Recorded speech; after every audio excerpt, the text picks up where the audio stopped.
are expecting, yeah, we are expecting Scott Cuddy. We received, sorry, I'm looking because I'm confused about my dates. We received our meeting minutes from the April 3rd meeting. Are there any changes that need to be made to the minutes before I ask for a motion to approve? Thank you. Moved. Second. Great. All those in favor? Are there any abstentions? Okay, great, thank you. And we do have an adjustment to the agenda. If you look in your packet, we're adding an executive session. And when we get down to that in our agenda, I'll ask for the adjustment to go be the first session we enter into. The personnel matter will be the second. At this point in time is when we invite folks to the podium to introduce themselves and provide public comment. We do this at all of our board meetings. We have 6 individuals who signed up tonight, so I'll ask if you could try to stay within 3 minutes. It'd be greatly appreciated so that we can start business after, a reasonable amount of time. So with that said, please, I'll just call you up and introduce yourself, and if I mispronounce your name, I'm sorry, it's not my strong suit. So Chris Rouge. I'm sure I said that wrong, Chris. No, that's perfect, thank you. Okay. Hi, I'm Chris Rouge from Winterport. Thank you. I just have a couple of questions. I understand they're changing the after-school care. It's going to affect Winterport as well, and I did have an opportunity to look at the contract between RSU 22 and Champions, and I just had a few questions about it. I'll just say all my questions. Maybe it'll be addressed later on by either the superintendent or the presentation that I understand you're going to have. My first question is, the contract seems to be construed under Oregon law. I don't understand why that would be the case, since it's going to be executed completely within the state of Maine. I was wondering if it could be addressed why that benefits RSU 22, or if it just creates more legal work for the district and less legal work for Champions. Number 2, my understanding about this change is that it has to do something with getting a little bit of revenue and also about having an educational curriculum in the before and after care. Looking at that contract, there's nothing in the contract that defines the amount of revenue that's going to be received. It states that the school gets 8% of net revenue, but it doesn't define what costs are subtracted from the gross revenue to come to the number of net revenue. That being, the devil's always in the detail with that thing, and if there isn't a meeting of the minds between the parties, it can cause some problems, and it certainly doesn't create any illumination on how much money RSU 22 is going to get from this.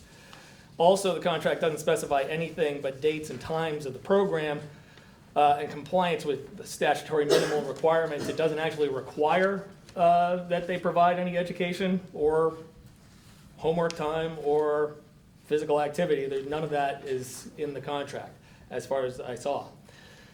Third, it does seem to me that the contract is giving away a monopoly on a public resource here, which is the use of the schools after school hours.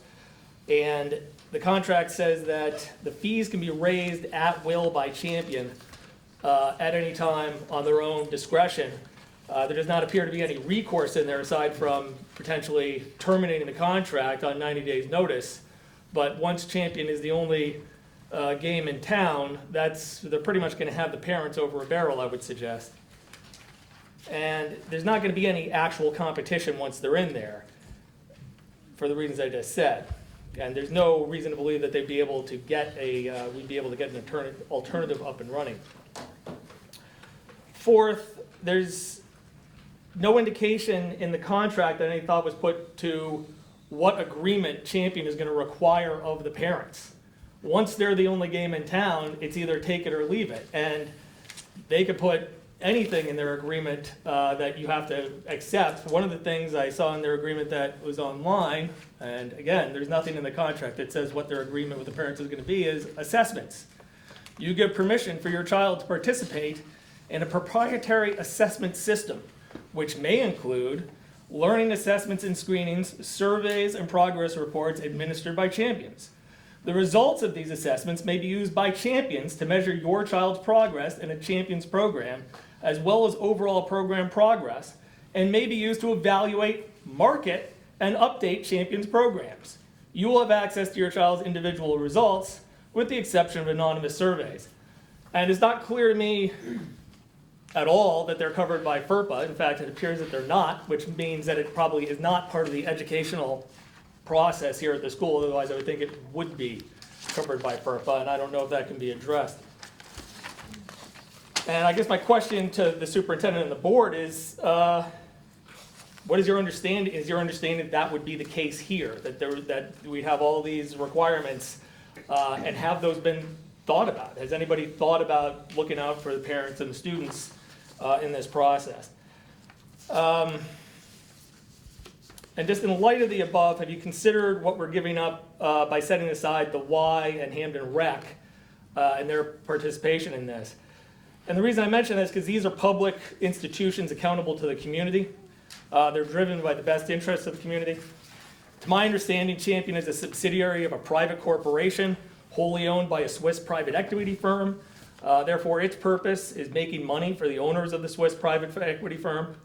And I would suggest it's a big loss to the community to not have that accountability that the rec board has through the through its municipal association with the town, or even the Y has as a nonprofit that has a mission statement that is enriching this community rather than enriching people in Switzerland. Last, I don't know if what due diligence has been done, or second to last, I should say. I don't know what due diligence has been done in reference to checking out this corporation and its records.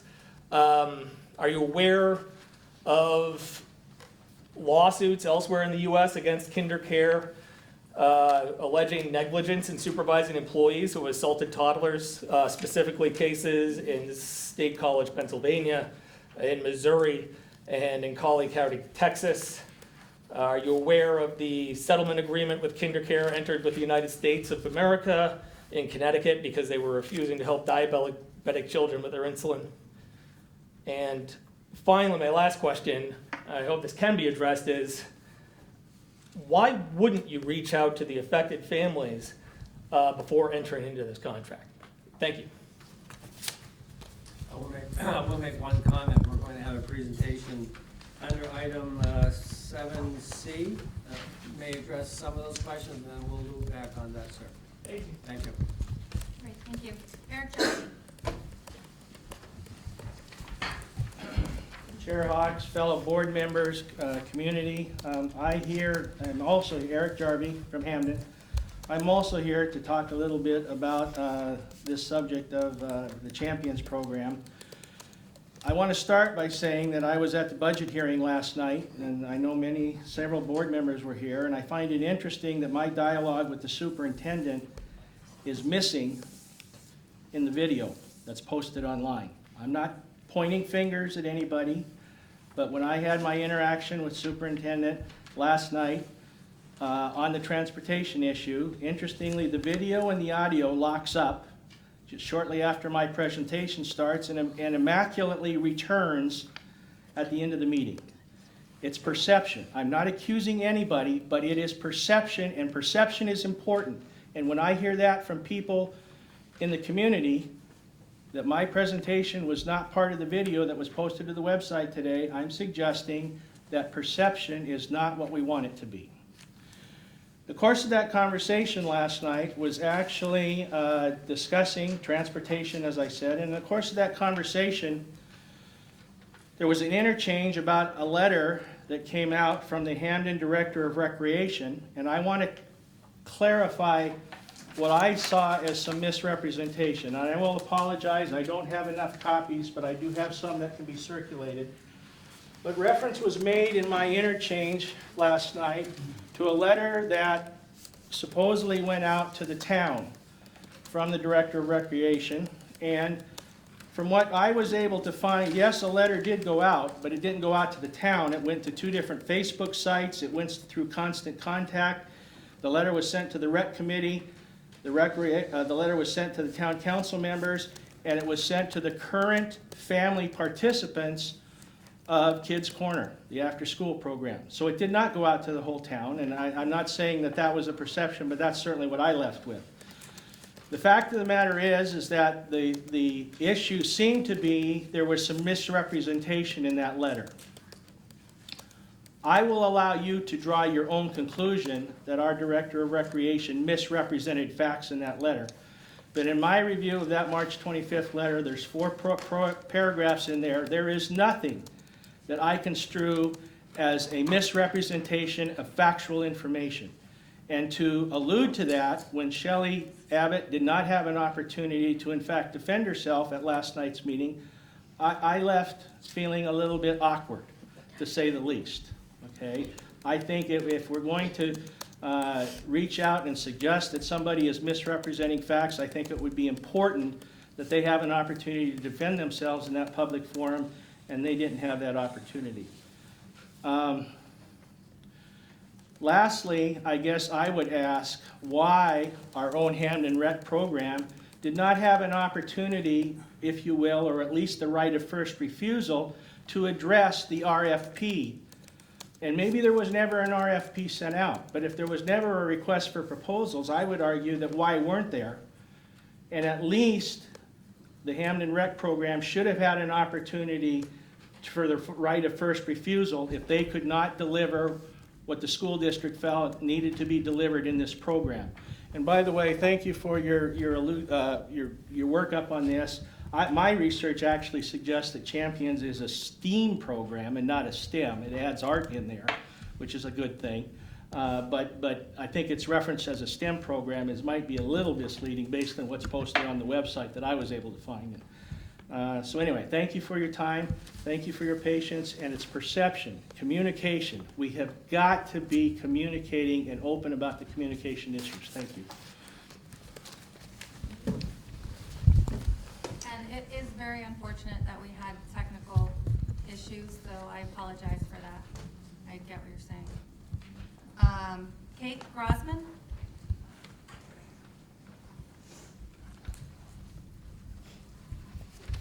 Good evening, thank you. I'm also here to talk about the contract that was signed by the superintendent with the Champions Company to use Champions for all of the districts before and after school care. And to be very clear, I think this was the wrong decision for the district, the wrong decision for the families of the district, the children, the school, and the limited resources that we have in this district to direct toward aftercare, extracurricular activities, the money that the families, and I want to remind everyone here on the school board, in case you don't know, families pay for this. Right now, the district pays nothing, and going in the contract, the district pays nothing, but it's going to get, I will call it, a kickback from the district now, or I'm sorry, from Champions.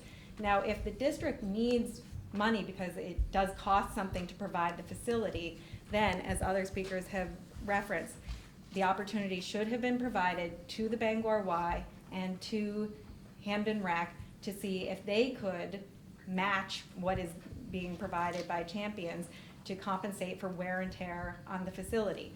But instead, this contract was entered into without consultation with the families, without consultation with the Y, without consultation with Hampden Rec, and instead, the district and the superintendent specifically, because he did this without, as far as I can tell, consultation with the board, has signed the families up to pay whatever it is Champions decides to charge. And I understand Champions has decided to charge for the first year an amount that's $10 more a week than the Y charges. So in other words, the Champions has already passed that benefit to the district onto the parents. So this is all on the backs of the parents who use the service, the families that need aftercare. And in the contract, it is right here in section 1B, Champions in its sole discretion may increase the tuition and fees charged for the program at any time. So this year it's $75 a week for aftercare. We have no idea what it's going to be in the future, and that's all exclusively on the backs of the families that use the service. Yet they were never consulted about whether this was the right contract for our families. It's already been referenced, this is a for-profit organization. owned by a private equity firm in Switzerland. Its main office is in Oregon. They run daycares and tutoring centers all over the country. And it's been referenced again, but I really care about this a lot as a parent, accountability. Right now, it's the why that, during school, you all are accountable for what happens at the school. And at Y Care, there's also a board of directors made up of members of the community whom I can go to if there's a problem with the Y. And there's staff sitting in their offices in downtown Bangor, just a few miles from the school, near my office, near my home. If something goes wrong at the Y, I know who I can go to. With this, it's going to be somebody who, even if I can reach them, whether they're in Switzerland, Boston, Oregon, whoever is accountable, we don't know. They don't owe us anything. The only people they owe anything to is their owners. It's not even shareholders. They're a privately held company. And I think that's the wrong decision. We're directing the money that the families in this community have to pay for aftercare, and we're funneling it to this company instead of enriching and sustaining and bolstering organizations like Hampden Rec and the Y, which serve the larger community. And I think that's the wrong decision. And to be really clear, I am here asking that decision be reversed. The contract allows for either party to terminate the contract with 90 days notice, with or without cause. You could terminate this contract in time for the fall and reinstate Hampden Rec and the Y, and I think that would be the right thing, and I hope that every single board member will consider that and apply that pressure to the administration and really look at that as a possibility, because I think that would be the right thing to do for families. Thank you. I just want to make one comment. The Kids Corner is going to be in existence next year. It has not been replaced. It's been relocated to the skiing center. So please keep in mind that the Champion program will supplement Kids Corner. Kids Corner will continue to be operational. May I respond to that, Superintendent? Mm-hmm.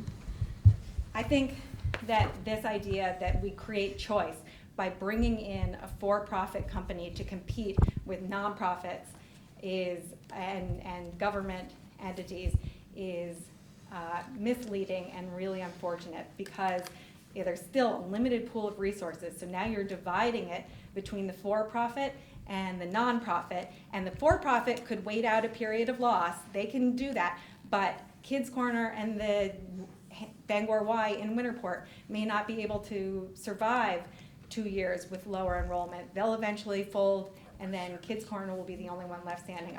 That's the talk of charter schools and vouchers. You say it's about choice, but you're really giving public money to private companies. I appreciate your point. I just wanted to clarify that Kids Corner will be operational. That's my point.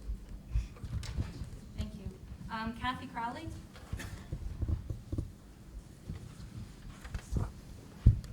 Thanks very much. I'm here from Winterport, another parent who's concerned about the Champions decision.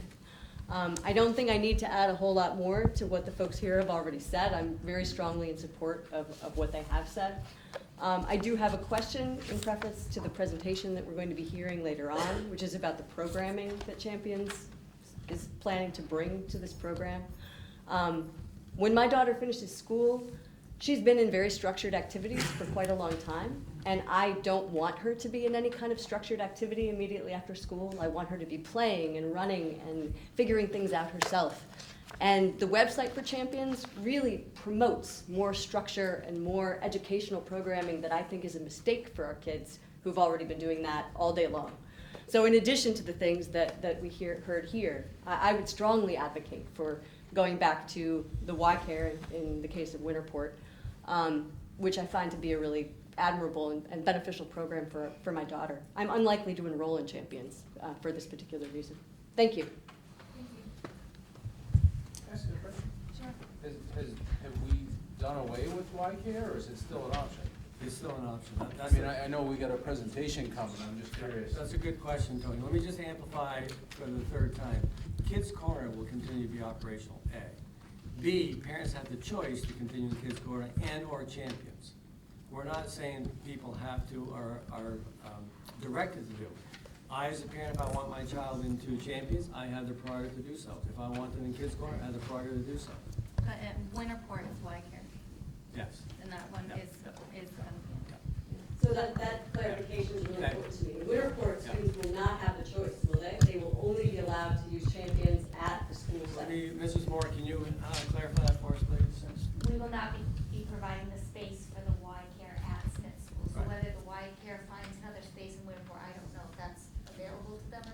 but not at the school site, which is the most logical place for kids to be in the town of Winterport. Yeah, Okay. okay. Thank you. for Thank you. clarifying. Dennis Marble. Thank you. I did not come as prepared as the previous speakers, but I wish to speak to the same issue, and I'm going to have two questions about the budget. And so my confession to you about process is a question about the budget in order right now, or should I wait for next week's workshop or later tonight? I'm sorry, Dennis. Can you repeat that question? I'm sorry. Because everybody's looking to me, so I'm thinking you asked me. I'll give it my best. I'm going to sorry. make a comment and ask a question about the programmatic change. I also have a question within that that's budgetary, and a separate question about your budget. So I am asking is, are those questions in order tonight or not? I would suggest that we will hear your question, but it probably is appropriate because we'll have a full presentation next week on the 8th. And Okay. in fact, having had your question might be able to fine tune so you get an Okay. even more complete Thank you. So answer you might not next get week. an answer. That's what that's okay. Right. I'm hoping the I may not input say anything, but I might. heard you. In addition to living here, I'm on the Hampden Council and I chair what's called the Services Committee, which provides a natural linkage with recreation. So that's the background to why I'm here. I'm concerned about your process, and I say this to people I know and respect. When we talk about having choices or having both programs in operation, that would be more defensible if the origination of this change had been more mutual. To my knowledge, Hampden Rec did not get any notification last fall that change was in the wind. We're looking to modify things, or this may have an impact on the program. We're doing it because of STEM, or whatever the reason might have been. The consequence will be that, yes, Superintendent, Kids Corner will continue to operate, but it will operate at some kind of projected lower level, serving fewer families than it has historically.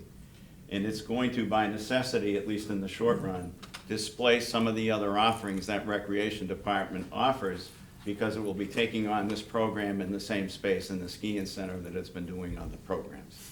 So there are consequences to this. And yeah, it is about the family's money.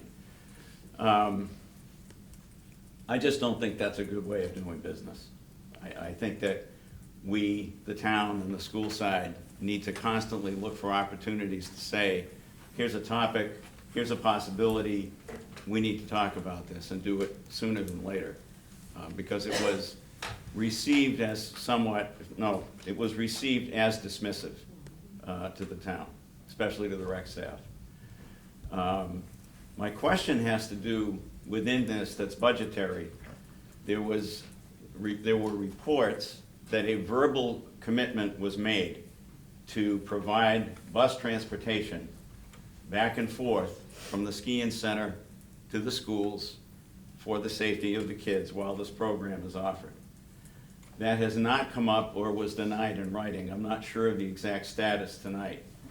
So my question is there anything in the RSU transportation budget to support providing transportation for these kids to be bused back and forth morning and night from the schools to the skiing center and vice versa? Dennis, I'll clarify the first point. The conversation that we had with the town manager and the rec director was at the time we were looking at a possible option to have the Kids Corner housed here or Reeds Brook. The conversation was transporting the children to and from Reeds Brook and or HA, not from the skiing center. Okay. Okay. So I will simply make a request of the board to consider in the budget that sort of accommodation. I think it would be helpful. My non-related budget question is, and it's way off the wall to tonight's topic, how are we doing setting money aside to future replace the turf that was just replaced? Because the big issue was we collectively didn't do enough job on that last time. I'm wondering where things stand early in the game now. And you can do whatever you want with that question tonight. Question? Thank you. Thank you very much. Thank you. Okay, Jane, and I can't read your last name, Jane, is it Jarvie? Yes. I didn't want to guess because it was a little awkward if I got it wrong, but I'm glad I got it right. Very good. Well, apparently there is a theme to tonight's meeting, and thank you very much for allowing public comment. I serve on the Recreation Committee for the town of Hampden, and I'm very disappointed in the lack of communication between the administrators to the board and to the community which they serve. And I think that's unfortunate. Yes, Kids Corner is going to go ahead. However, as Councilor Marble indicated, it's going to be reduced. And, oh, by the way, the Recreation Department is not only Kids Corners, they serve the entire community. And they were utilizing a resource, the school district. Options were presented, knowing full well that the high school would not be able to accommodate because of the extensive programming done for the high school students here. To put that option out of, aren't we wonderful, we're putting out this great option for you, oh, but by the way, let's shut the door on it right away. But not from the superintendent, from the principal who is guarding his students and his programs, and I understand that. But to say that Kids Corner is going to go ahead, yes, it is, because of exceptional 15-year history within this community. And there was no communications that perhaps there should be some modifications in the programming. I can't imagine doing that to any other organization. I think that's unfortunate. Communications was very poor. The unintended consequences is going to impact not just the students, not just the parents and the families, but the entire community, because programming is having to be changed and adjusted, and what is being offered to the entire community is going to be adjusted, and it is the community that pays the taxes, and the school district takes the greatest percentage of the tax revenue generated from this community. Regarding the transportation issue, every child in Kids Corner is a member of the Hampden community. If the school district does not feel it appropriate to safely transport kids to their final destination before school to the school and after school to where they are going to be accommodated, that is a major liability concern, but the commitment the district has made is that they will safely transport children. And the recommendation of, oh, you can just walk them across the road. As an adult, I don't like walking in the parking lot. In the middle of a snowstorm, I don't like having to walk 2 or 3 blocks across a state highway. That was one of the options that was offered. The district has a responsibility to safely transport children to school and from school. And if it is housed within the community, then that is not, oh, we're going to be grandiose and offer transportation. No, it's the responsibility of the district. I think the board is well aware that there are major concerns with this program. And unfortunately, you have been put in a position of being challenged because the administration made the decision without consultation to you as the board. If I were a board member, that wouldn't sit well with me. Some things for you to consider. Obviously, the community is upset about this decision. They weren't consulted, and that's unfortunate. So, thank you for your time, and also, thank you for your service. Thank you, Jane. Appreciate the public comment tonight. I look forward to the presentation we have on the Champion program later today. I would like to proudly say that my children have been involved in Kids Corner for the past 6 years. It's been a great experience, so just want to thank you while you're here. So with that, we'll move right into the board chair report. I don't have anything to share, but I would like to invite Scott Cuddy to take the floor if you want to speak to the board at this time in the community. Is this a good time, or would you like me to wait? It's fine, if this is the time you feel like doing it, that's fine. So I don't, does everybody know that I'm resigning? No. Okay, well, I'm resigning. I was like, So, not to go into great detail about it, but we have some serious health concerns in my family, and I've resigned from everything months ago that is night meetings, because it's hard for me to be away at night. And this is not something that I wanted to resign. I held on to it until I realized that I'm not doing it well, and I can't continue to do something that I'm not doing well, that I like to do and that I feel a responsibility to do. So I realized with the passing of my father last week that I have some things I need to pay more attention to. And so I'm going to be doing that. And I have really enjoyed my time on the board. I like the direction the board has taken in the last 4 years.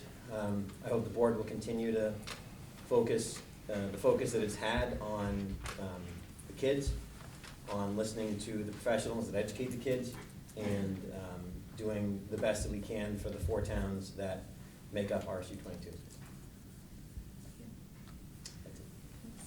I know I share, I speak for the board in this case, and want to just say how sincerely grateful we are for your service.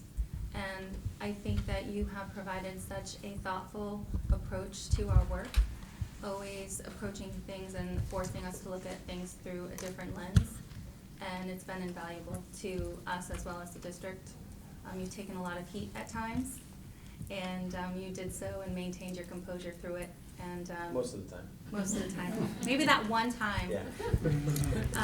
She's gonna bring that back. I'm not gonna bring it up, other than just say that one time. So I just wanna say, on behalf of the board, Scott, thank you, and I know others will be reaching out to you when we have a break, so. Thanks. I also like to chime in as a superintendent. Scott has been a very devoted, dedicated board member. He really has become the author of the Community Relations Committee, for example. But one thing that board members don't see, and actually John and I were talking about this before the meeting a little bit, is the immense amount of dedication and time that you put, Scott, in on negotiations.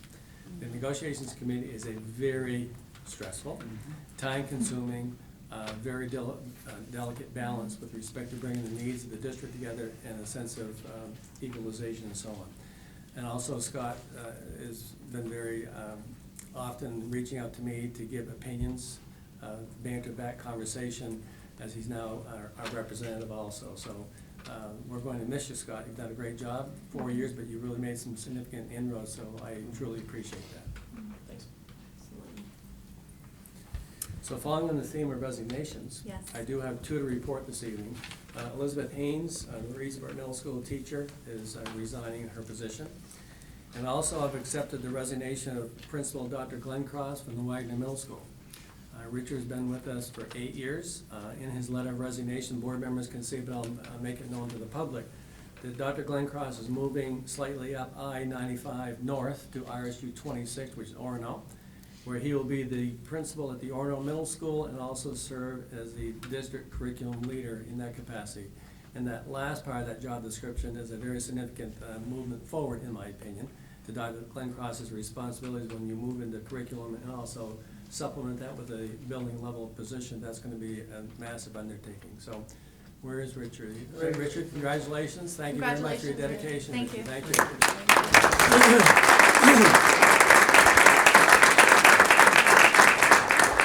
Richard, did I have it right? Was it 8 years? Is it 8 years? 8 years, that's 8 years. correct. And okay if I make a quick- Yes, sir. Go right ahead. It's really great. It's been fabulously rewarding for me personally and professionally. And, you know, I've made such strong bonds with so many students and staff members and board members. And I want to thank Mr. Lyons for having faith in me these past 8 years. And I think we made some positive changes at Wagner. We doubled in size in my time when I first started. You know, Frankfurt joined us, the 5th grade moved up there, we completed the NEAS report. So we're really able to move some things forward, and that gave me a lot of gratification on a professional level. Thank you very much for the opportunity. Thank you, Richard. Thank Good you. luck to you.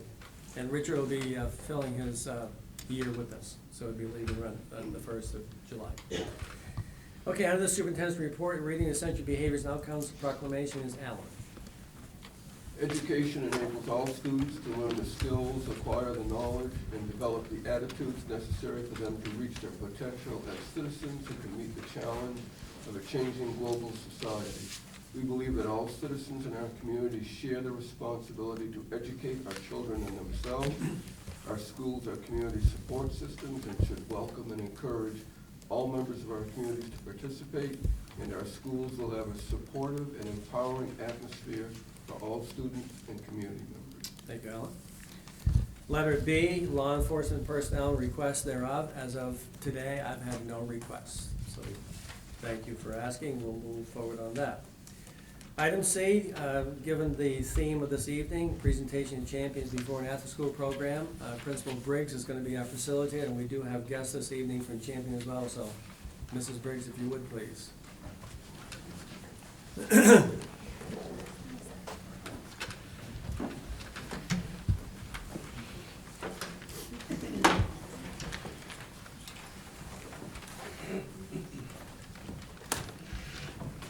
I'm the principal of the McGraw School in Hampden here.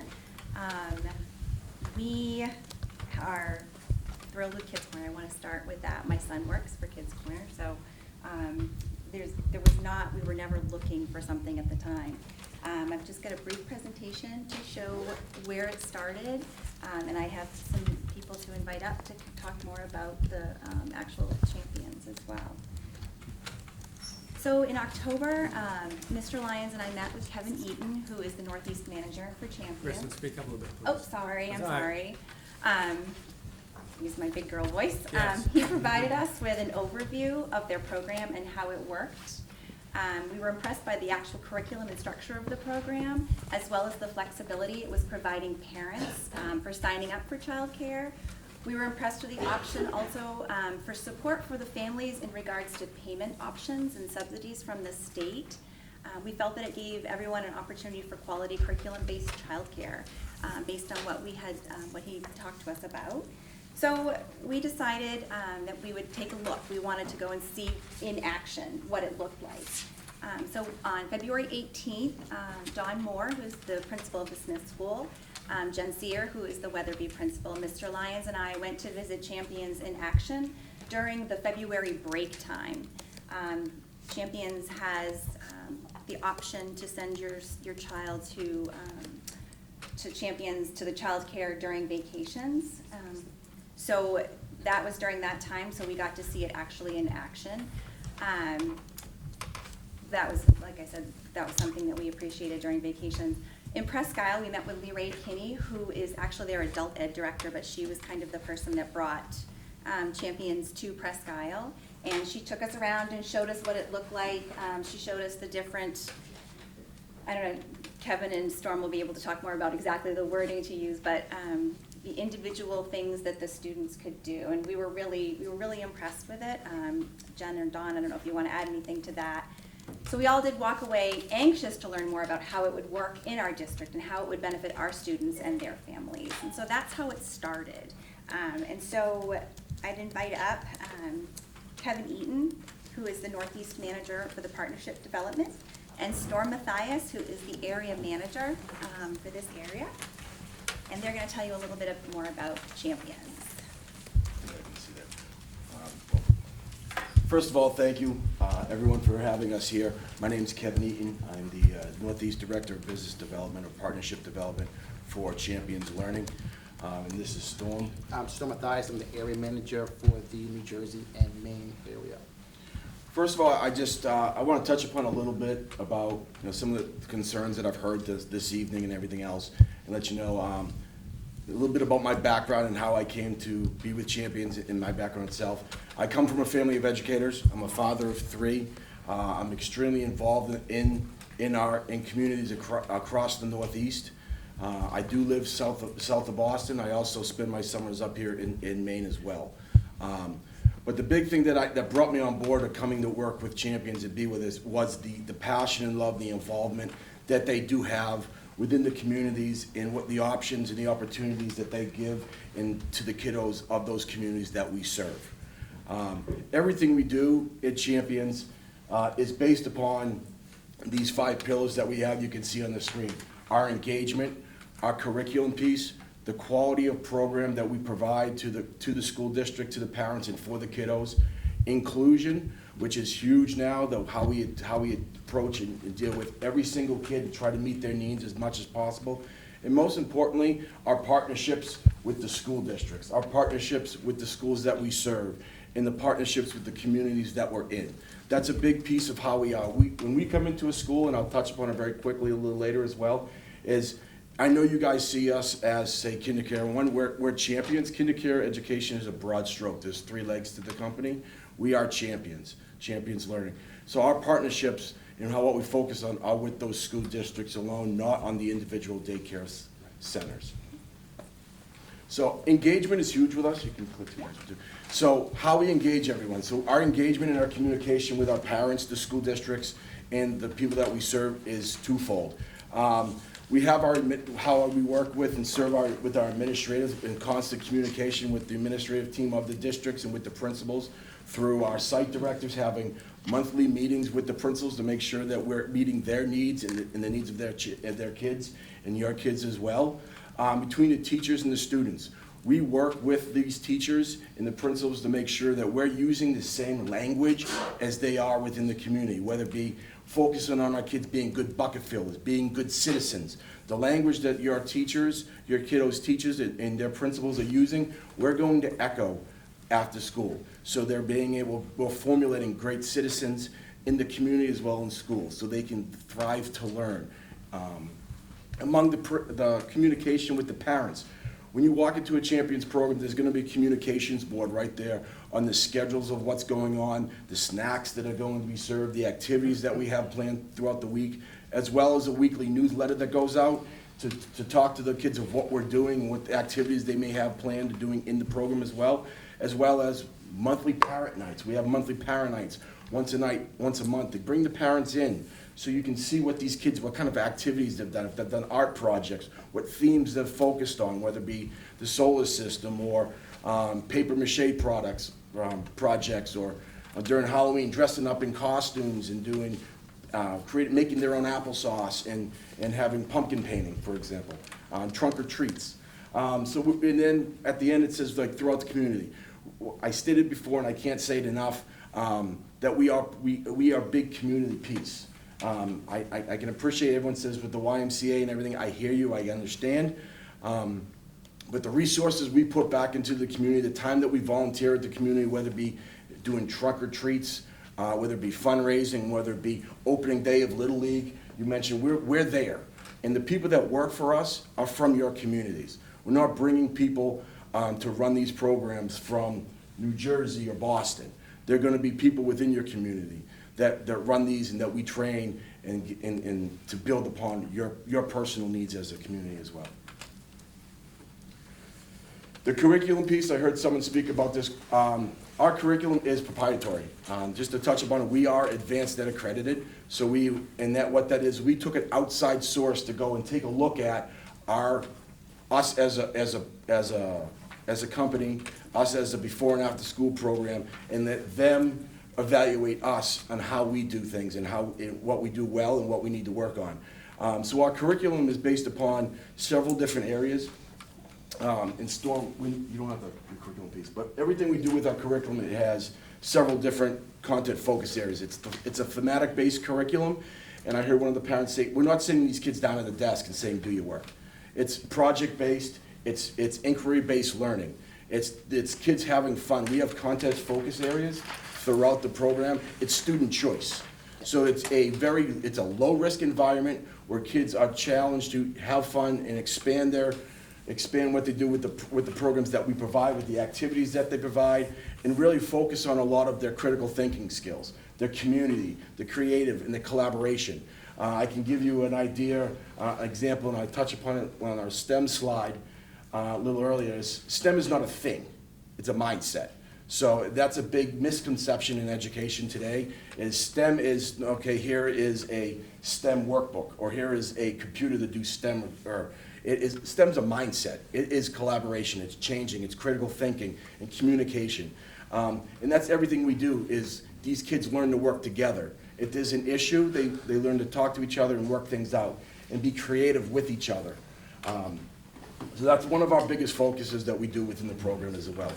And we're building these kids to be leaders, to think for themselves and not be afraid to take risks so they can excel in the classroom as well. This is just a little bit of the STEM curriculum, but this is really just, like I said, a mindset. You know, it's incorporating things, it's being kids be able to explore their talents, their needs, their interest areas. And if they have something that these kids are interested in that we don't have in the program, we'll make sure we get it for them. If there's a certain club or activity, I can give you a quick example. We had a couple kids before. We do Toast Tuesdays in one of our programs. The kids come in on Mondays and they create some type of topping for toast on Tuesday morning. So it's just called Toast Tuesdays. But we had kids were interested when Star Wars got re-released a couple of years ago. These kids were just so energized about the re-release of Star Wars. They, one of the site directors challenged, they worked together in making their own script. They wrote their own script, they designed their own costumes, and they filmed their own like mini Star Wars movie. They went through with the help of the site director, they edited it, and they really released the whole thing to the whole country. We put it out there because they did it completely on their own.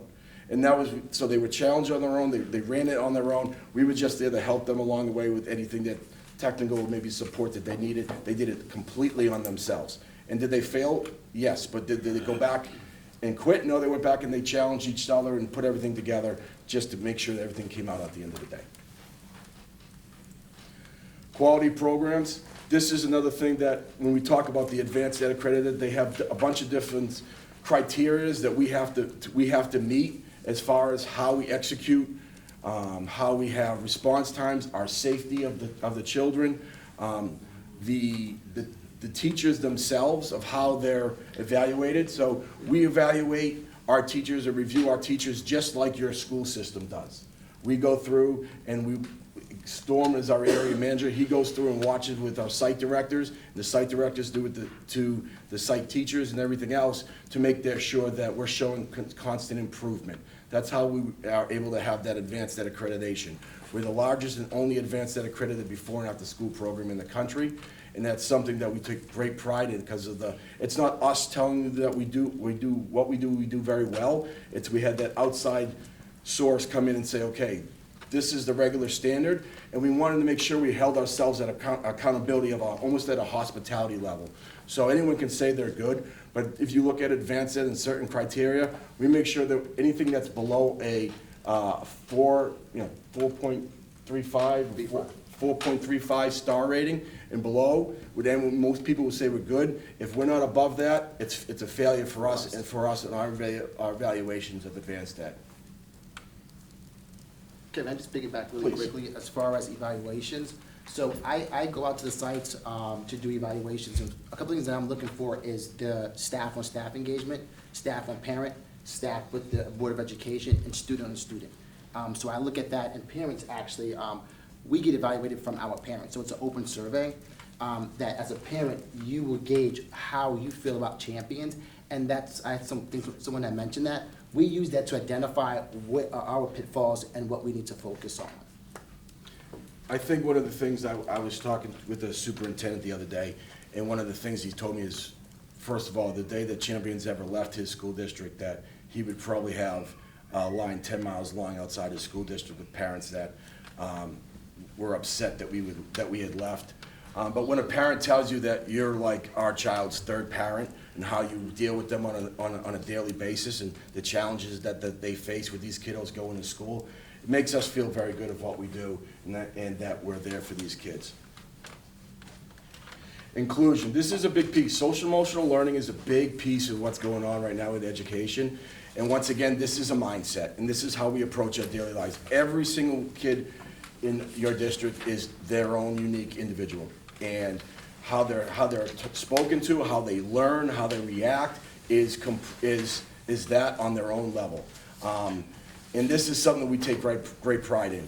The professional development that our staff goes through to be trained and work with social emotional learning, how we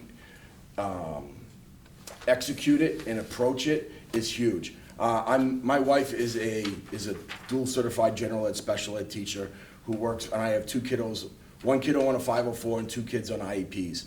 And I get it, and I can give you an example. My first day of when my kids went to summer camp in one of our programs, my wife went in to drop them off, and there was a kid who was on the spectrum having a meltdown. Was refused, locked down, just that's it, he wasn't moving. And one of the site directors came up to me after when I picked my kiddos up, she goes, your wife is going to hate me because of the fact that little Johnny was having a meltdown when she came in, and she's gonna absolutely hate me. When I got home, it was the complete opposite. The first thing she goes, I can't believe what I saw today. She goes, I was so impressed that she thought they would just go into a summer camp and just hanging out. The way Miss Meg handled herself, the way she got down on, we'll call him little Johnny's level, and was able to make things simplified and took her time and wasn't rushed. And he just came to, and then ended up being a peer friend with one of my boys because they're used to being in one of my wife's classrooms, and she was completely blown away. She's always thumbing through my curriculum, looking for different ideas to how she could implement that with her own kids in the public school. But also one of the things that we have that you don't usually hear from is we have our break boxes that are in our programs for kids that, for anybody, they view it as almost as it is a reward, whether it be earphones, whether it be weighted blankets. Things of those kids that know that if things get fidget spinners, if things get a little too tough, they need a break, they know they just go and take it. I can't reiterate how much this is. It is a low risk environment. It is a student choice environment. It's not all out chaos. Can I Please. just piggyback as far as student choice? It's also parent choice. When parents sign their students up for champions, a big thing for us is homework help. And a parent has the choice to sit with their child, and you guys are signing basically that kind of agreement, stating, I want my child to do as much homework in champions, or option number 2, I want my child to do some homework, or option number 3, I want my child to do the homework at home with me. And the students that have homework time, they would go to an area for homework, but then the other students have that free choice, right? And they can actually go to the other, we call them interest areas, which is math and construction, science, art, library, and the IT. The STEM type of programs. So it is a structured free choice program. If hopefully I'm explaining that correctly, where the students are allowed to go to an interest area that has an activity that's planned for them, but they may not want to do that activity. They just may want to go to that area and just kind of explore. So it's pretty nice to kind of see it happen in action. In partnership, I reiterate, Sorry. No problem. I can talk about it. So partnership is huge, and I stated it earlier, and I can reiterate it again. We're here not as an outside vendor. I heard earlier today, and I understand the concerns of a nonprofit versus a profit program and ownership group. The amount of monies that we go ahead and we put into the community, the amount as far as curriculum. Every site that we start up, we put anywhere from $15,000 to $20,000 up front of our own cash, our own dollars, whether it be for supplies. I know one of the materials got dropped off today at Winterport. It's like Christmas. It's the games, the math, the iPads, everything else. It's the size of a U-Haul. You'd think that we'd be moving in, but it's all these materials and stuff that's there for these kids to make sure that they're engaged and in having fun in what they do. It's the whole Jedi mind trick thing where they're kids that are engaged and having fun, but they really don't know that they're learning at the same time. But the partnership is huge. I offer that if there's any issues or anything else, what it may be, to contact myself, to contact Storm. James Mott is a regional manager with the company. I've known Jimmy for 20 years, and we've gone back a long time. And the fact that both of our passions in working with kids. I've had several other offers to go work for several different companies across the country to do similar things that we do, and I can't even take the moment to even think about going anywhere else, just due to the fact that what we do and how we do it, the passion that I have for what we do and the love for it, and how we educate it, we're one giant family, and we help each other out all along the way. So this to measure our success, and these are champions only. I've heard, you've mentioned KinderCare's been around for 50 years. That's one leg. We have KinderCare at Work, where we work with Fortune 500 colleges, universities, and offer programs for their staff kids. And then there's Champions, that's Champions before and after school, and that's what we do. So we have over 535 schools, and actually now that's over 23 states and over 160 districts. We serve now over 32,000 students now, and as well as almost 3,000 teachers, and counting. We've been around, this is a slide zero, so 29 years now in the before and after school space. We're also a member of the Before and After School Alliance, and serve on the board there too. So we're always updating and changing everything every 5 years, the same way as your school districts do, to make sure we're staying with the most up-to-date information and opportunities and bringing them to the forefront so your kids or your district can thrive and have that opportunity to either also start the day on the right foot and also end the day on the right foot, to make them want to come to school and be here so they can do what they actually end all need to do, is be great, effective learners and community members of RSU 22. So thank you.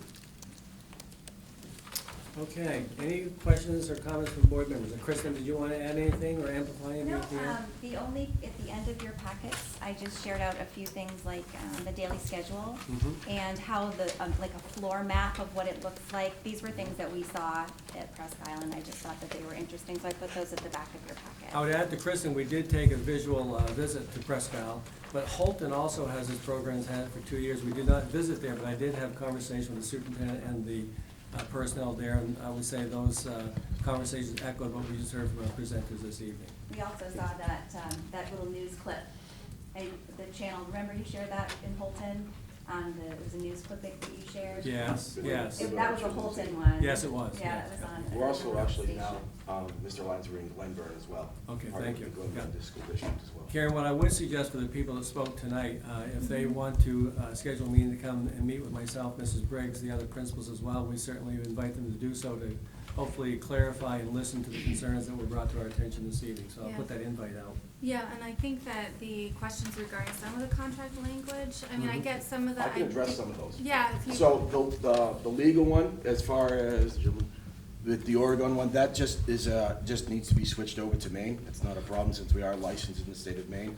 That is a quick and easy fix for our legal, just to switch that over to Maine law.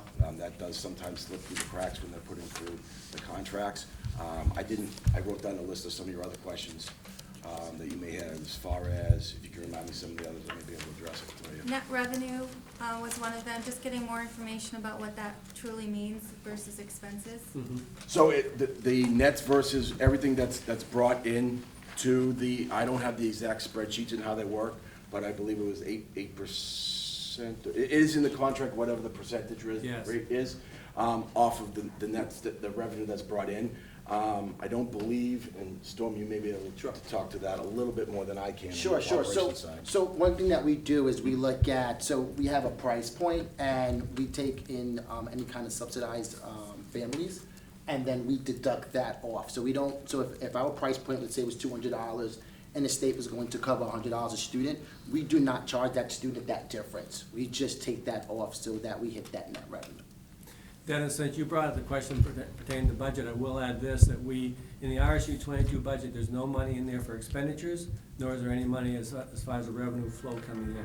So if the revenue flow would occur, and let's just make it up $15,000, $20,000, that's a revenue that would be miscellaneous, is not earmarked as revenue that we have pigeonholed into the budget. So there's no presence of the Champion program in RSU 22 budget. One question I have is, and I totally get it, 'cause I've seen a lot of contracts, and you always have to make sure that you have the language in there about a price increase, because I made a note of that, yes. So that's kind of you know, a given.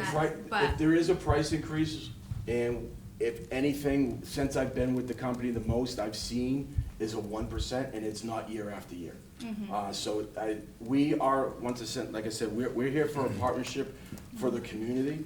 And when I met with Dr. Lyons and the principals, our goal here is never to come in and price ourselves out of the community, because price ranges differ from each community to community that we go to due to the household income levels, the Title I levels within your school districts and everything else. So we've always been very, very flexible with that. And then the big piece is the subsidy piece, that the kids and families that do qualify for subsidy, and then therefore if there's other people who struggle to meet that piece, we offer our own scholarship on top of that to, if they don't qualify for subsidy, we scholarship those kiddos on our own to bring them in. Do you provide the snacks, Yes. Yes. the healthy snacks? Yes, ma'am. We're part of the Healthy Snack Initiative, as well as light breakfast in the morning as well. I'm sorry, you can tell I have kids in No, before and after school please. care. I noticed that you have the option to enroll your child for 1 day up to 5 days. Correct. Do you have I was confused by the information. Is that something a parent could flex week to week? Absolutely. So- Go for it. Can you So- explain Do you want me to take it or you want to go for it? Go back up. So the flexibility is you only pay for when you come. So when everyone goes online, if they don't have access to the internet at home or on their phone, we always have a laptop right when you walk in. So the schedules just have to be set by the prior Wednesday by midnight. So if you only come 2 days that week, the billing is, you're only gonna be billed for the 2 days.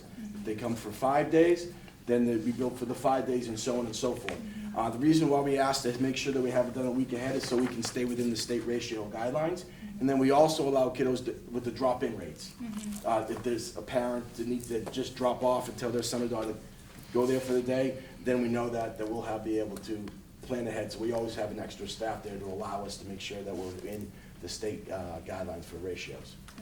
So Karen, I'll send a copy of the contract to the board members, but I want to make just 2 more comments to repeat. Number one, I want to again appreciate the comments of people in the audience tonight, but please contact us if you'd like to sit down and meet. And my second comment is I want to talk as a parent for a moment. I look at this as a great opportunity for us to participate, to allow our children to participate in programs at our discretion. If you want to have Kids Corner, that's fine. If you want to have champions year-round, 2 days a week, 3 days a week, that's fine. Options are great in life. As you saw the curriculum and the 5 prongs tonight, it's a great opportunity for our children. So I look at it basically as opportunities that we may embrace or not embrace. And from that perspective, even though that's a simplistic overview, I think the merits and the composition of champions is a very powerful option that we as parents can embrace. I had a quick question. Yeah. So you're open for vacations? Yes, sir. What about snow days? So that is something that we negotiate with and up to the school district, that if they allow us to be there, the only thing that we ask at our end is if we're gonna show up on a snow day, that it's safe for us, for our staff to enter the building, and for the parents and the kids to come into the building. So that therefore meaning that the school would be open and that it's heated, and then that there's a plowed area for the parents to be able to drop their kids off. But that's something we're all. Joe, that's a great question. I'm laughing because I'm looking at Don and Jen and Kristen. Did we ask that question of Presque Isle that does call off school occasionally? Yes. They only had, I was told, only 4 What? snow days or 3 snow days this year. What was the answer, Kristen? Well, one of them was an early dismissal. So Yeah. early And so dismissal, they yeah. ended up keeping the kids until the parents could get there. Yes. Great question, Joe. Actually, I never thought of that. That's a good question. How many children do not receive care right now for Kids Corner? Like, is there a waiting list? People are rejected because applications are not in on time, they don't have enough staff? Like, what does that look like? Do you know the answer to that, Eric or Dennis, regarding the wait list? I know Jill's here. Hi, Jill. We do have a wait list usually at McGraw every year, but we usually try to work through that before the halfway through. Yeah. Once people drop out, whoever's on the wait list comes in. And then transportation to and from Champions, No. is the school taking that? No, it's not. So how is that transportation happening? Yeah, that's the parents' responsibility for transportation, yes. Yes, Parents' sir. responsibility. So, and also with drop off and pick up, there is a security guidelines there where we eventually will be implementing our codes on our laptops as well as sign-in, sign-outs. So each parent, grandparent, whoever is responsible that's approved by the parents or whoever the caregiver is of the children will come in and present their photo ID with the parents or whoever's watching permission. They'll be issued a code number. So when they come in, they can check in and sign out and sign in on the computer as well. But also, they'll also sign out with a hand copy sheet with the site director or site teacher there, because we do physical face-to-face head counts every 15 minutes, so that we make sure that we obviously know where our kiddos are. But I know I elaborated a little bit on that, but that's the sign in, sign out, and the communication is pick up and drop off at the site or at the school. Rob, we'll do your question and then. Just a simple question. Prior to joining the school board, I was actually the chair of the Bangor Y. So I simply ask, I see that on the Y website, they no longer list Winterport as a Y after, the Y Works after school program. Was that a discussion or an arrangement that was arrived at mutually only, and I only state that because in Winterport, there really, I don't believe is another suitable location out there in our public schools for that kind of a program. So I would simply ask as we move forward with this conversation to make sure that we've been good stewards in the community when it comes to these decisions throughout the RSU district. I know we're focused here on Hampden schools immediately and across the street, but I would point out that the Y program also provided transportation. Yes.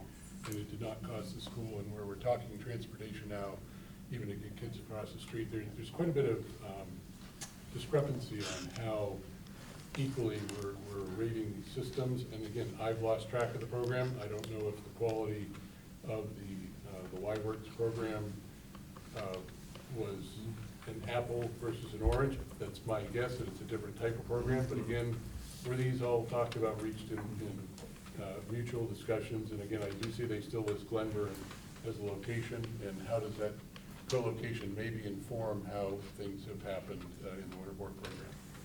Thank you. So Glenburn was just partnered this past week. So my guess is that and I know we'll be operating out of the Glenburn school. And you can only list one licensable program within that one area for that program. So my guess is that would probably be doing that noise as well.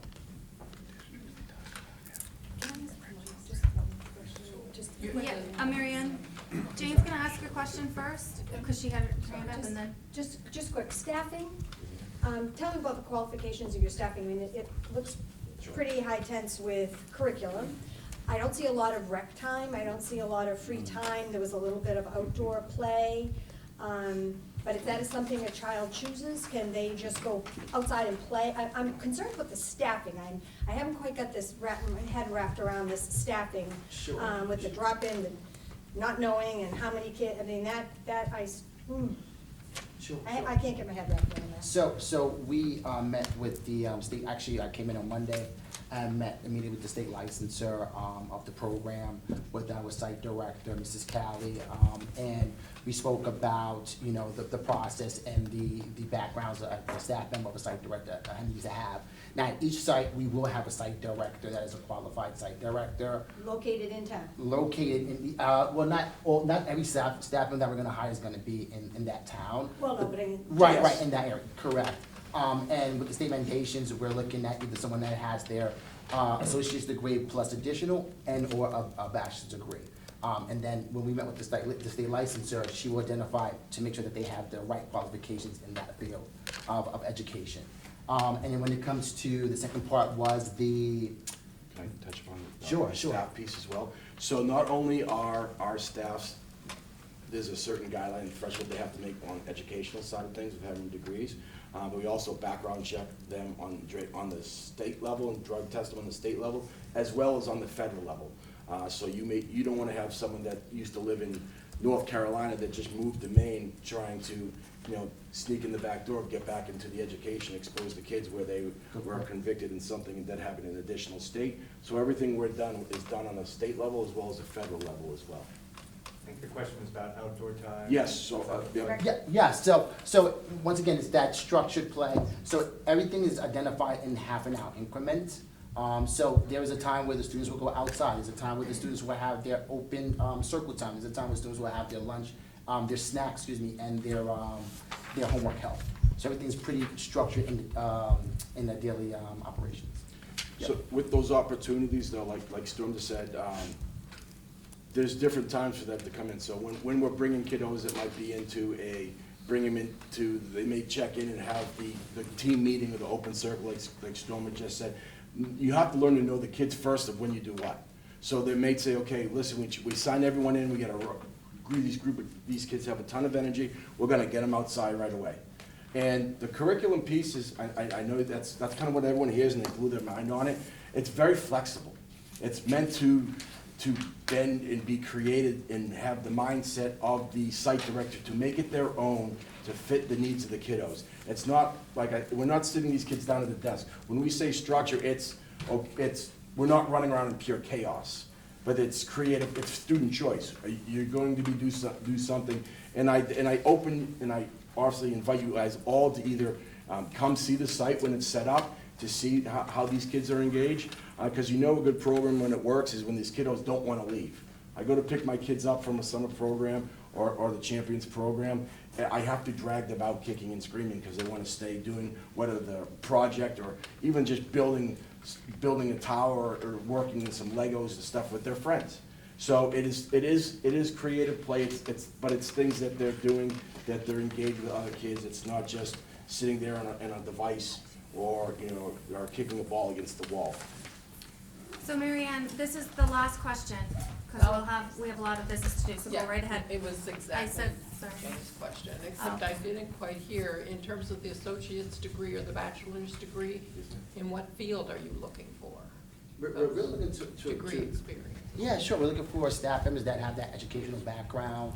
We're looking for staff members also that just have that natural knack to want to work with students. So we are also hiring assistant teachers. We're also hiring floaters, because something that we identified was, well, what if a staff member's out, right? Or what if we have more students than we have staff, and that's when we create that wait list. And that's something that we're really trying to avoid, to have students come to Champions and not be on the wait list, because I know as a parent, I work, my wife is a teacher, and I cannot afford to have my 6-year-old on a wait list for 2 weeks, a month. And in Champions, we always want to have that backup plan. Could you do us a favor in response to that? Could you please provide us with the job descriptions for the teachers? Sure. And then maybe a list of the training that you provide to orient them to the program? Yeah, absolutely. That'd be There- great. there's- Either send that to Kristen or send that to me, and we can move. Absolutely. Yeah, thank you. Did you want to amplify anything that you're dealing with on a day-to-day basis? I mean, there are a number of things that are directly affecting schools. We have a number of bills that are in the process right now around I don't know if it's tobacco necessarily, but flavored oils or Yes. whatever Yeah. for the vaping. All of it is in process, and nothing comes out of committee the same way it went into committee, so it's hard to address too much in terms of where something is going right now. So it's in your committee. Can you give the board an update? One that's very near and dear to me. Yeah. Is the drawing blank. Teachers' right to strike. Well, that's negotiating ed policy. Thank you, John. Right. Negotiations of educational policy. Do you know where that is, Scott? That is tabled right now in the committee. Yes. Originally, the bill was going to remove all restrictions from educational policy, so everything would be negotiable. Mm-hmm. That was scaled back to 3 elements. Okay. Which were Yes, you're right. prep time, Mm-hmm. involuntary/voluntary transfer, and sort of amorphous category that was around workload. Okay. Which was sort of Okay. discussed as being job. That is, I think, gonna be scaled back to, this is my gut. Yes. Nothing is Yes. certain, but, the workload piece is probably gonna be removed, so that won't be in there anymore. So the 2 things that would then become negotiable would be, prep time periods Mhm. and voluntary transfer. Good, thank you. What about Joe's striking? Where's that one, Scott? That has, think it's come out of committee with an ought to pass report. Ought to pass. Okay. So it would be going to the House, but it has not been voted on in the House yet. So the long and short is we'll keep you informed because there's still a number of bills in the hopper. The electronic smoking devices was passed and signed. Oh, was? Yep. Prohibition. Thank you. Against. Scott, do you weigh in on the DOE versus CTE funding discussion of? I missed what it was. DOE versus CTE funding. It's my understanding that there was a transfer or potential discussion about a shift from CTE funding back into DOE for administrative costs. I haven't been privy to anything about CTE. You're right, Rob, we'll have to watch that one as well. There's a number of work on the watch, including the one that Rob just mentioned. There's still like over 100 bills that's being discussed. That, I mean, my guess is that's going through education. Yeah. And that's not one that I have seen. The one that I wanted to also remind the board, as we talked in the previous meeting, is moving the retirement responsibility back to the state coffers and not embedded in the RSU 22 budget. So we'll watch that one carefully. Any update on that one, Scott? Well, no, I was just discussing that with someone today, because there was a provision added to the Maine Constitution in, I guess, in the late 90s, that if you make a change to the unfunded actuarial liability for the retirement plan, for Maine PERS, Yes. you have to fund the entire cost of that in the same year that you make the change.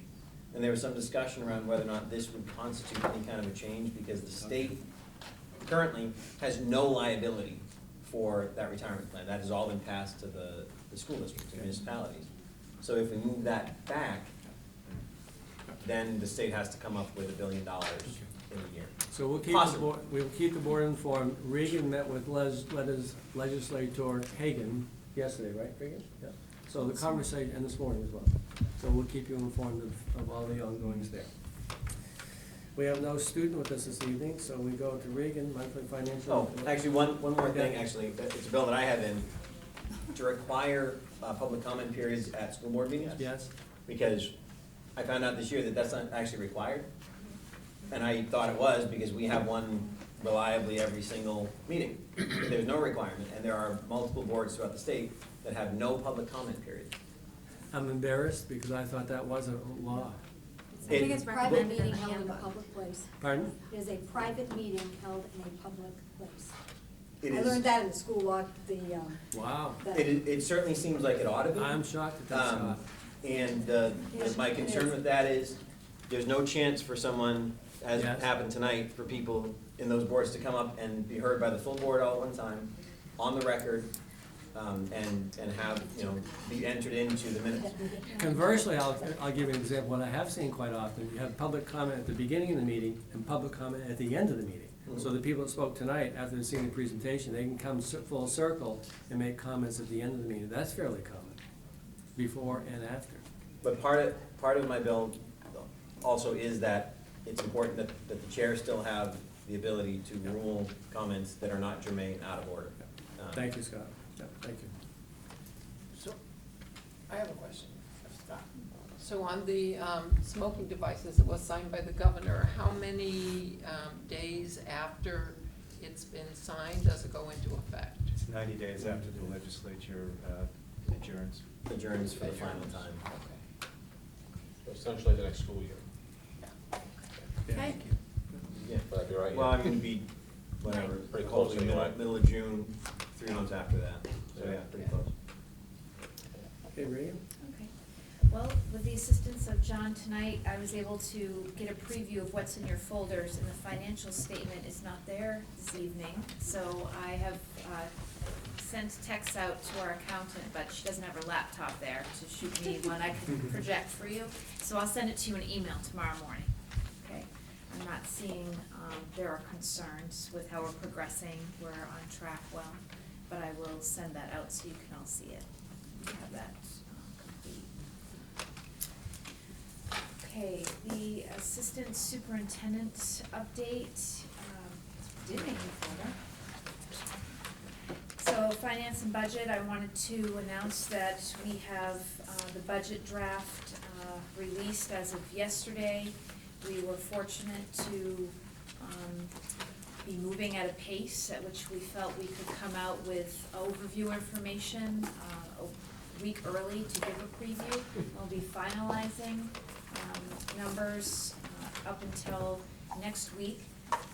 We did come in with a 4.06 gross increase with our budget, and we have notified each of the town managers as of last night what their individual town assessments are looking like, so they can start to work with those numbers, because their budgets are coming due as well. I wanted to let you know that the budget overview meeting that we were scheduled for next week will be on Wednesday, not on Tuesday.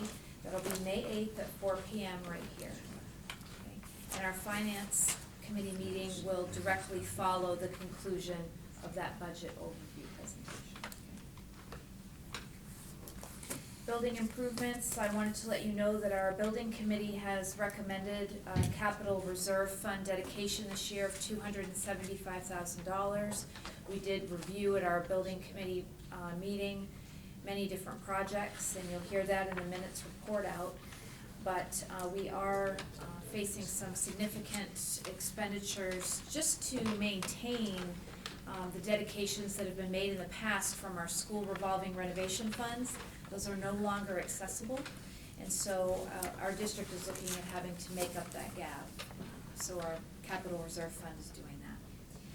We also are making a recommendation for a new reserve fund this year to put away $50,000 for software for our accounting system. We have been notified that our accounting system will be phased out, and across the state, districts are making choice primarily between two products, and we are going to be in that pipeline as well, but we want to be ready for that expenditure.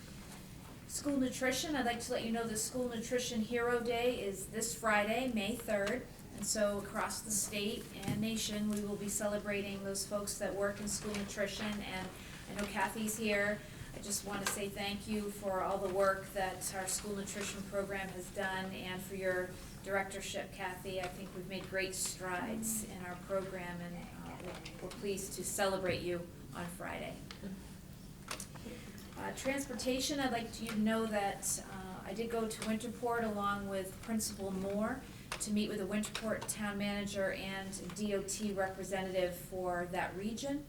What we're doing now is looking at a citizen's concern around the 1A area in front of Smith School and the post office.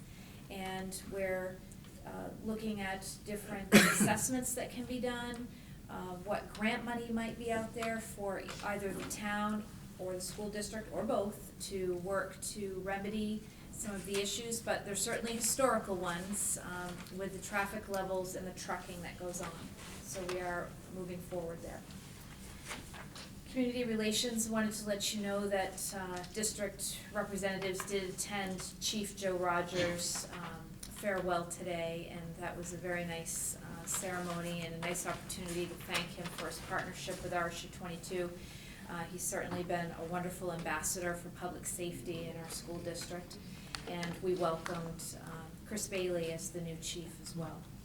And then I will be having a meeting with Kids Corner directorship. Jill's here today. We'll be meeting next week, Thursday, May 9th, to further discuss concerns and issues and solve some of the problems that we can around the transition. So I'll be looking forward to that, Jill.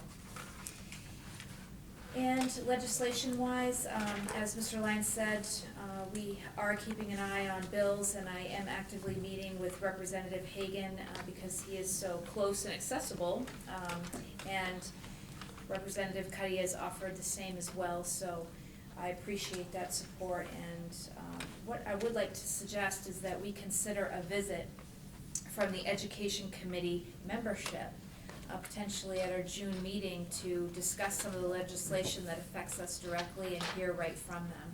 So that is an idea that we could consider. Okay, thank you, Karen. All right, questions of board members this evening? Rob? The presentation on champions, is that something that we would consider furthering, just maybe an awareness to board members, because this is the first I've heard of the program, at the educational committee. Would that be an appropriate forum for that to take place, or would it be a separate discussion not to dilute the work that they're doing or have on their agenda? My opinion, Rob, I think it'd be great for the ed committee, absolutely. Yeah. And again, to hear the input from Yes. educators and other programs, Yes. I don't really know Yeah. much other than what I heard from Yes, you tonight. can do that. And, Absolutely. Other questions? Just one comment. Tim? Mary Ann and I have gotten together a couple times, well, just the once really, to go over, bills going through Augusta here, and actually learned an awful lot. It was a fascinating time here. We fell in love with the bill to mandate public speaking, public comments at these school board meetings. And we looked and said, that's not a thing. Absolutely, and we didn't even know who sponsored it at the time. So we're giddy when we opened the door. So kudos to you, Scott. I loved that idea. Yeah, we'll try to keep up on it and find the things there. But the other thing that I found fascinating, one bill that did die, is somebody wanted the first offense for passing a stop school bus at 90 days in jail. That one got killed immediately. I thought that was fascinating. I don't know if you have, Mary Ann, There were a lot of bills. It is stunning to me how much the legislature likes to get its fingers into education. Manage education? There were a lot of them. I would say if anybody really does like that bill, you're welcome to come down and testify. I will let you know when that is scheduled. I suspect they had a couple of years of pent-up demand of bills waiting to move through the process. Oh, no, every year, it's ridiculous. Or every 2 years. 2,500 bills this time, 2,100 bills last time. Yeah, so It's just, I mean, that's total bills, that's not all in education. Got it, hope not. Plenty of them go through education. Total bill.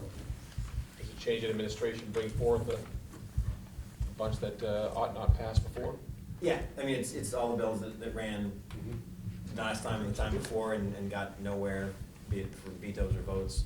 And the legislation gets changed every 2 years because they find out at committee why something didn't work and why it was a bad idea. So, I mean, maybe something about that 90 days just wasn't good this time. So 2 years from now, you'll see it again and they would have made The a other change. thing that happens, Jim, the ed policy bill that I commented earlier tonight and asked Scott on, that was actually in the last legislative session. That went to the ed committee, and this year they sent it to Scott's committee, labor and housing.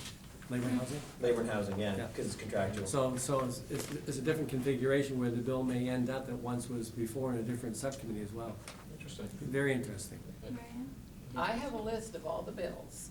My question to you would you be interested in seeing that list and then seeing what the final decision on it is, whether it was dead, whether it was defeated, whether it was passed? I'd be happy to do that, but that's And only Regan if also, there's interest Regan on also the has a board. list that David Hagan gave her that gives the update from the ought not to pass versus ought to pass out of the subcommittee as well. So that running record, if you will, is also present. So, I don't think it hurts to forward that on, Mary Ann, if you have Okay. the information. Well- Great. There's some members that, or Yeah. maybe all members. I'll that have to we- wait until the end of the session to do that, because we won't know what finally gets passed or not. I can send out Representative Hagan's, I have that on my, I can do that, yeah.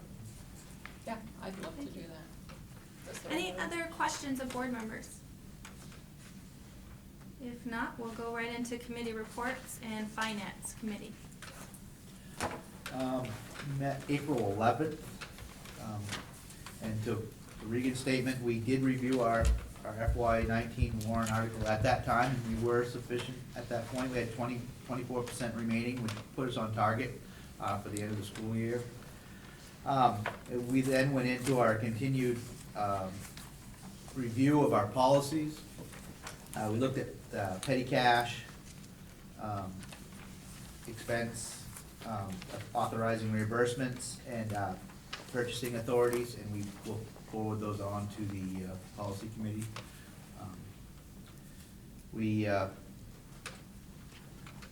In those conversations, we come to the conclusion that maybe some of our employees aren't aware of some of our purchasing policies and processes now.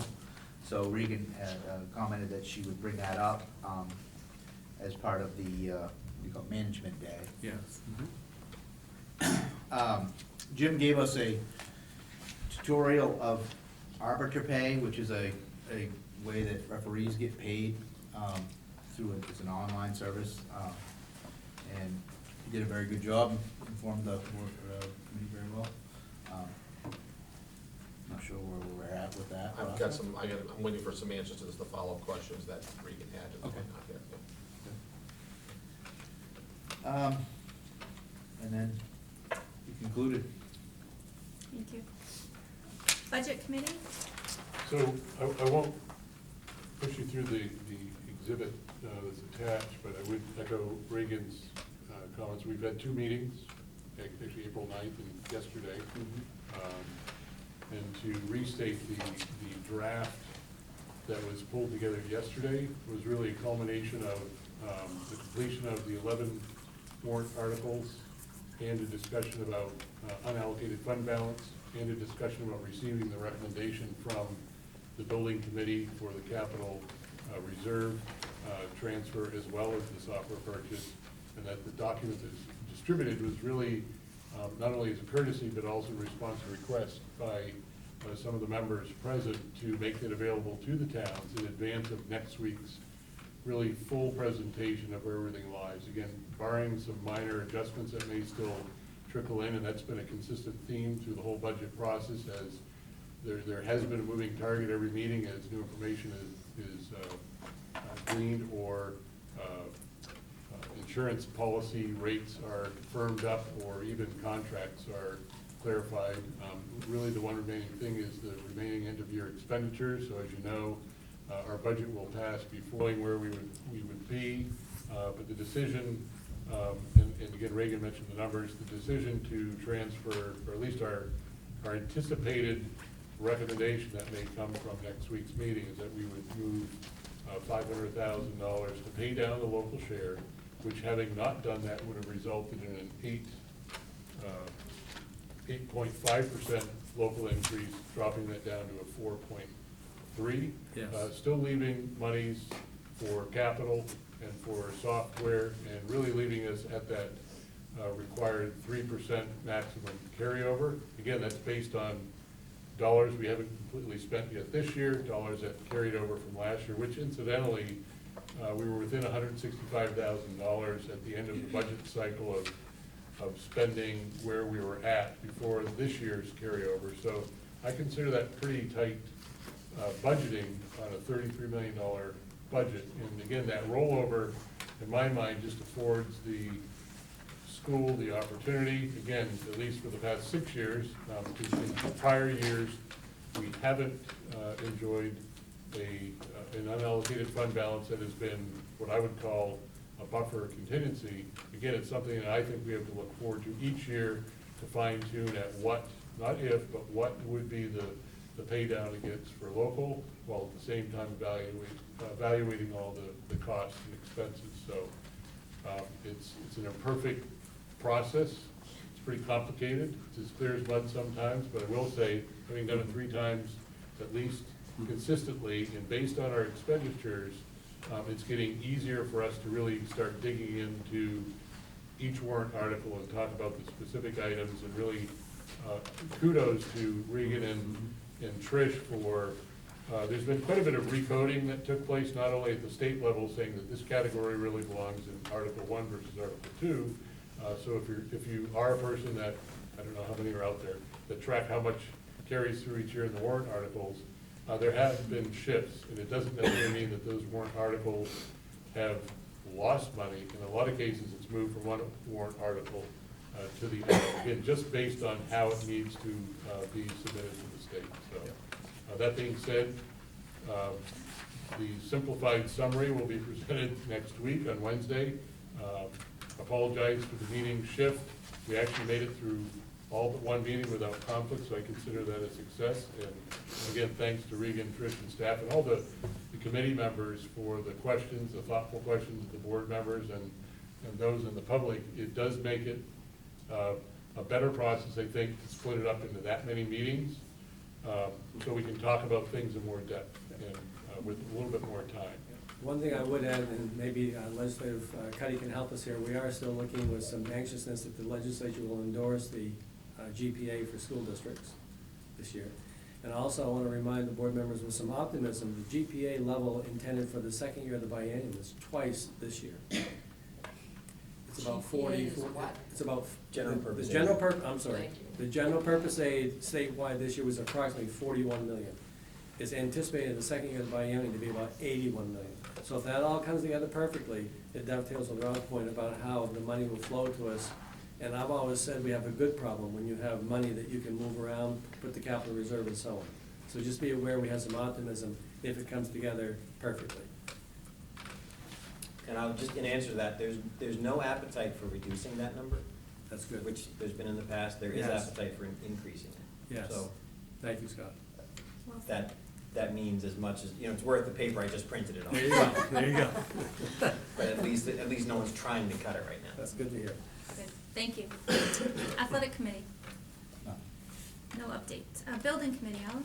Yeah, we met on the 26th. We discussed the school revolving renovation fund, which presently has no money allocated to it, but we're hoping they will. We also discussed the capital and athletic reserve accounts, how much we have in it, how much we'd like to have put in next year, or in this budget, $275,000. We also discussed the projects where we felt that money should be spent. We also discussed at the central office, there's no ADA accessibility on the second floor, or the main floor of that office. You can come in the bottom floor, but not both floors. And so we're going to be looking at a project to bring it into compliance with ADA. Was going to also involve some updating to the space inside to make it accessible. And then we had John Nichols of Earth Heat Engineering came in to discuss our electrical costs here at RSU 22, which is quite interesting. When you buy it, with as much power as we buy here, you don't necessarily pay the same rate for all of it. If you pass certain peak points, it's my understanding from what we were told, for 15 minutes a month, then you're billed the rest of the month at a higher rate. And we seem to routinely exceed those peak power things. So there was a discussion about how to avoid crossing those peak moments, which would substantially reduce our electrical costs. And we're looking at ways that could be done. That's going to be an ongoing project over time. Yeah, Alan, could I just add to that? It's fascinating because this is, again, it's proof that if we take time to think about it, the electrical repairs, if you will, that we're doing on the campus at McGraw and Weatherby, not only do we now have the foresight to make those repairs out of the way of perhaps a future project, so they're not going to have to move the minute we're doing that, we're also looking at now ways to maybe split the buildings so that they're metered separately to avoid the peaks, and in perhaps conjunction with some further study, look at the backup power that we talked about adding in the future to protect we've got quite a bit of food storage over in that location, that might also be used to shave the peak to avoid that 1 15-minute period, as many large users do. And again, that could result in a much quicker payback on a capital investment, while at the same time providing backup for the schools, more safe and secure power for both buildings, so they're not both tied together from a fire perspective. And again, it really aligns with our safety, security, and on the strategic plan for building committee. So that was really a fascinating conversation. It turns out McGraw and Weatherby are on the same meter. So if you can separate them, perhaps you can avoid that peak loading that you get having them on the same meters. One question, I don't know which committee this would belong to, if it'd be athletic budget or building, but you had mentioned the athletic field reserve fund, and we know that Mr. Marble, who made a smart early exit, asked about that. I'm just wondering if maybe the board, I know, wants to keep a pulse on that. If we could have a report back on that maybe at the end of the year. to just kind of give us an update and plans for moving forward. I don't know which committee would discuss that, but. Well, it may also even tie into finance or even budget, because I guess one thing to keep in mind is that if we set money aside that is taxpayer dollars, at the rate for which it's held in a sweep account, it actually loses value every year until it's spent. At the rate for which capital projects can be borrowed when it's needed, which almost always suggests, at least for the last 6 to 8 years, that you wait until the expense is there, you borrow at a fixed rate, and then it's controlled. It really is like losing money to set it aside unless it's needed for more interim pieces. And we don't do it for large buildings, we don't for other things. We hear the public, but I do think what we want to do is the prudent thing. And if interest rates were to rise rapidly and the borrowing rates, then absolutely it would make sense. But right now, the rates have stayed down. And again, somebody who's a financial expert, it'd be wise just to have maybe a primer, a 101 on when does it make sense to do that, when does it not make sense? Because it's akin to putting it under a mattress right now. And that's not a wise use of taxpayer But dollars. I also think that we've heard really loud and clear from the community, so if that's the approach that the board has, I just think we need to we have echo to have. why we do what we do. Yeah. We had that discussion at the building committee because, like, the turf could say you'd be putting away money for 15 years. Well, with 2% inflation, at the end of 15 years, you've lost a lot of money when it's just sitting there.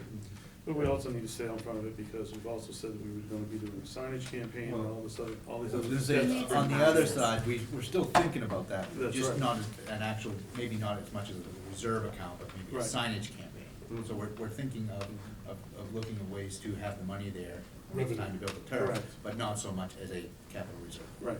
Yeah, so we need to have that conversation, I think. Sorry, do we not have the money in a place that bears any interest? Is it Well, just, it's sweet. it's like the 0.01%? If you get over 2%, you're doing great. So it's basically a savings account?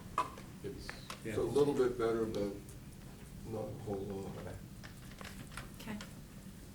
I mean, I'm not saying I want to put it in the market, don't. That's not what I'm saying, right, yes. Roll the dice, no. All right, thank you.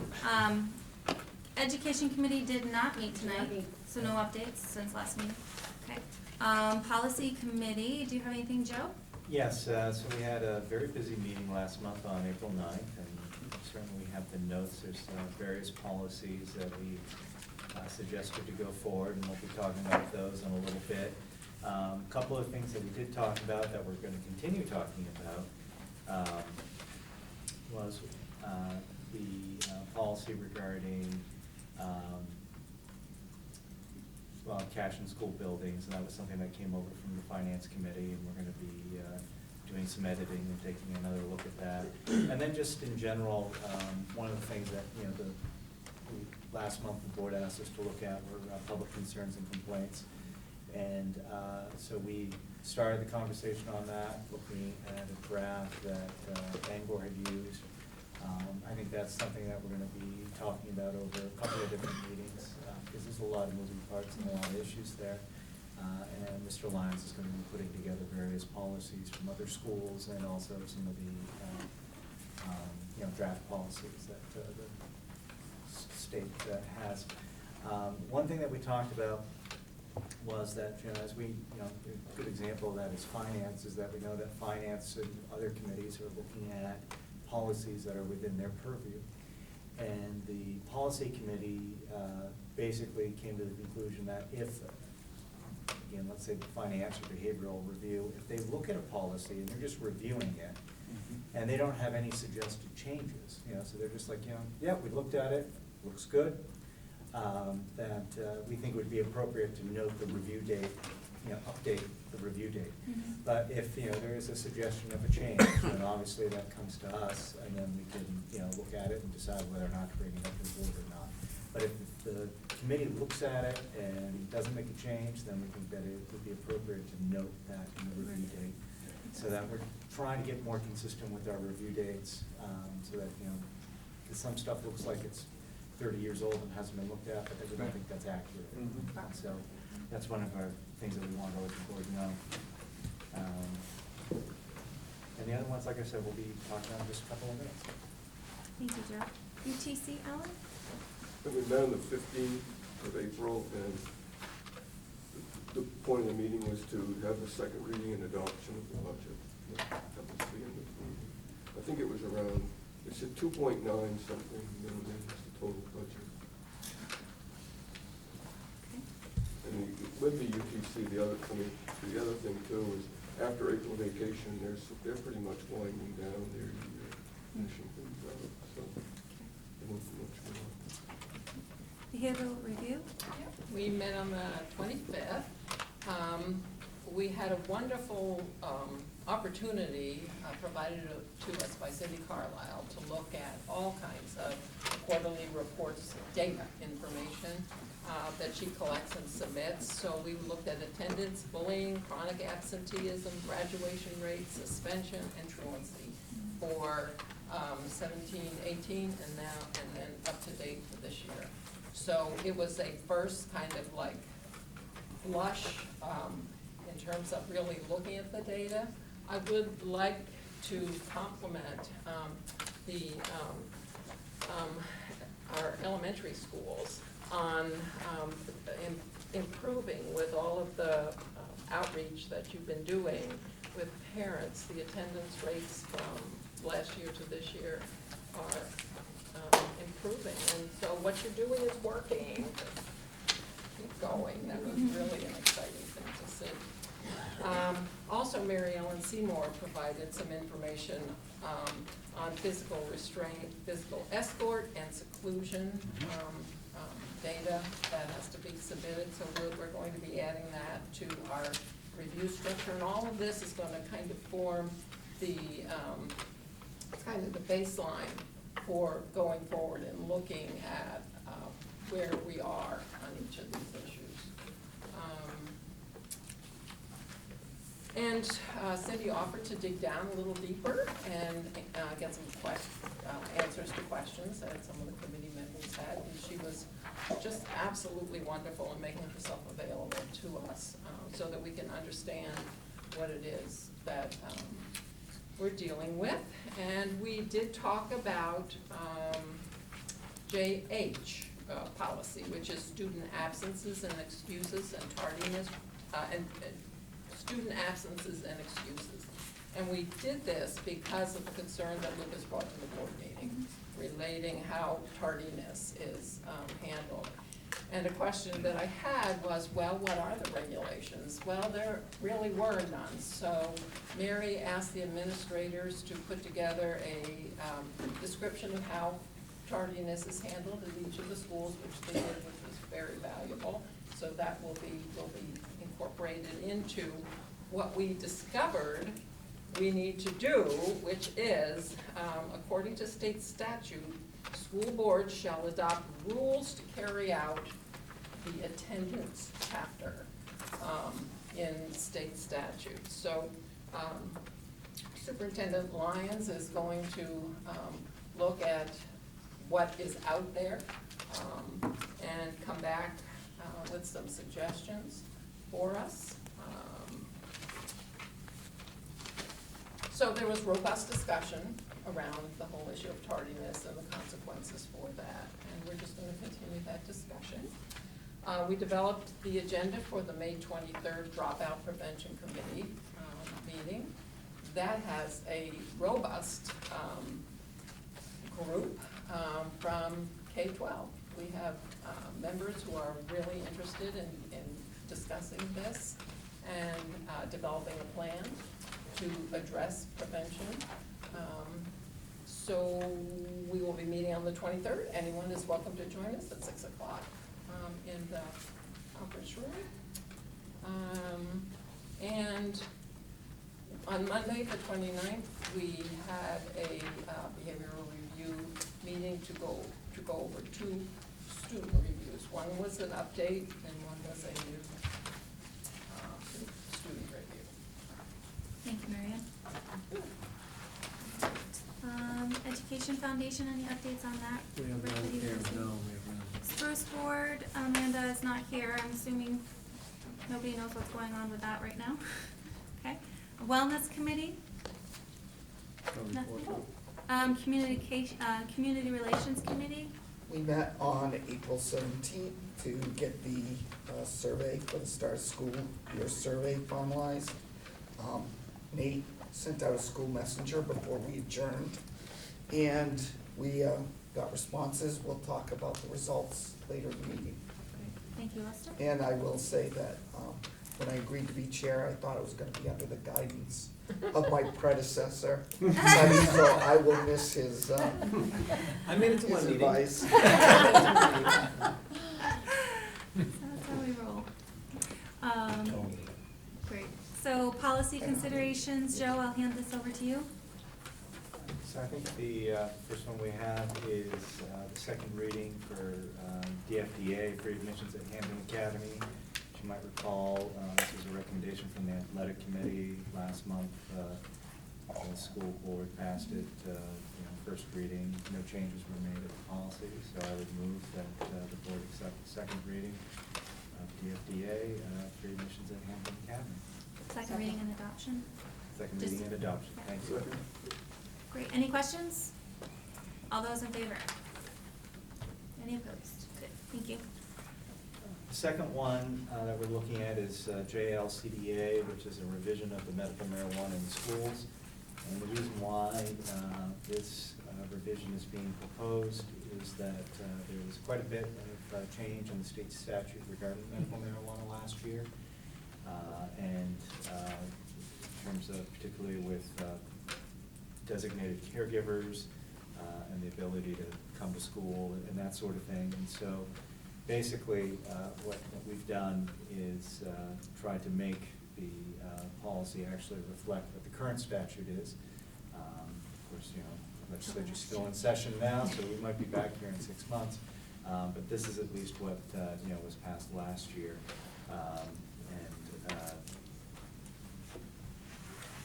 We've really tried to kind of make the terms consistent. Mostly that language, most of the language was basically proposed by Drummond and Woodson. We made some very slight changes to make some of the terms a little bit more consistent. So I would move that the board, except for second readings, first reading, excuse me, first reading, JLCDA, medical marijuana in schools. Second. Comments, questions?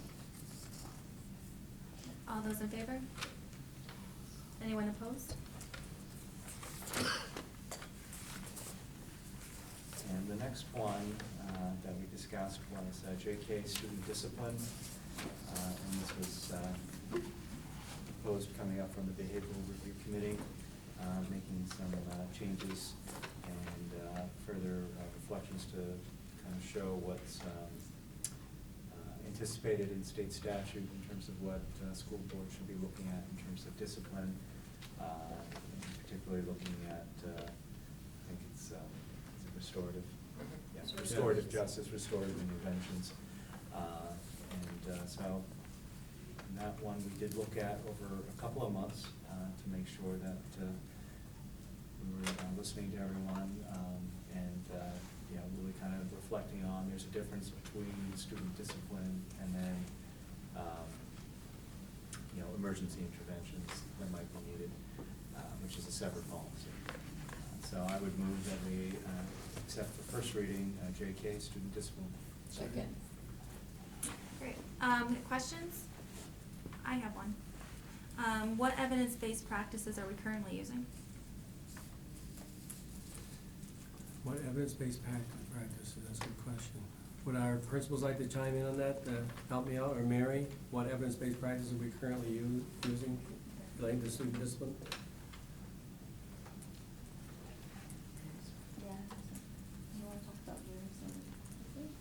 Jen? So the policy states that good discipline focuses on restorative interventions consistent with evidence-based practices. So I think if that's in policy, we as administrators and board need to be able to confidently say what evidence-based program we are modeling.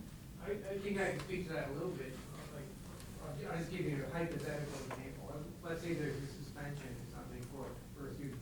I like to have a parent meeting following that to transition the student back into school and kind of take a restorative approach and look at the harm that's been caused, kind of have a discussion along those lines and what measures should we take to try to get back on track and integrate back into the school community.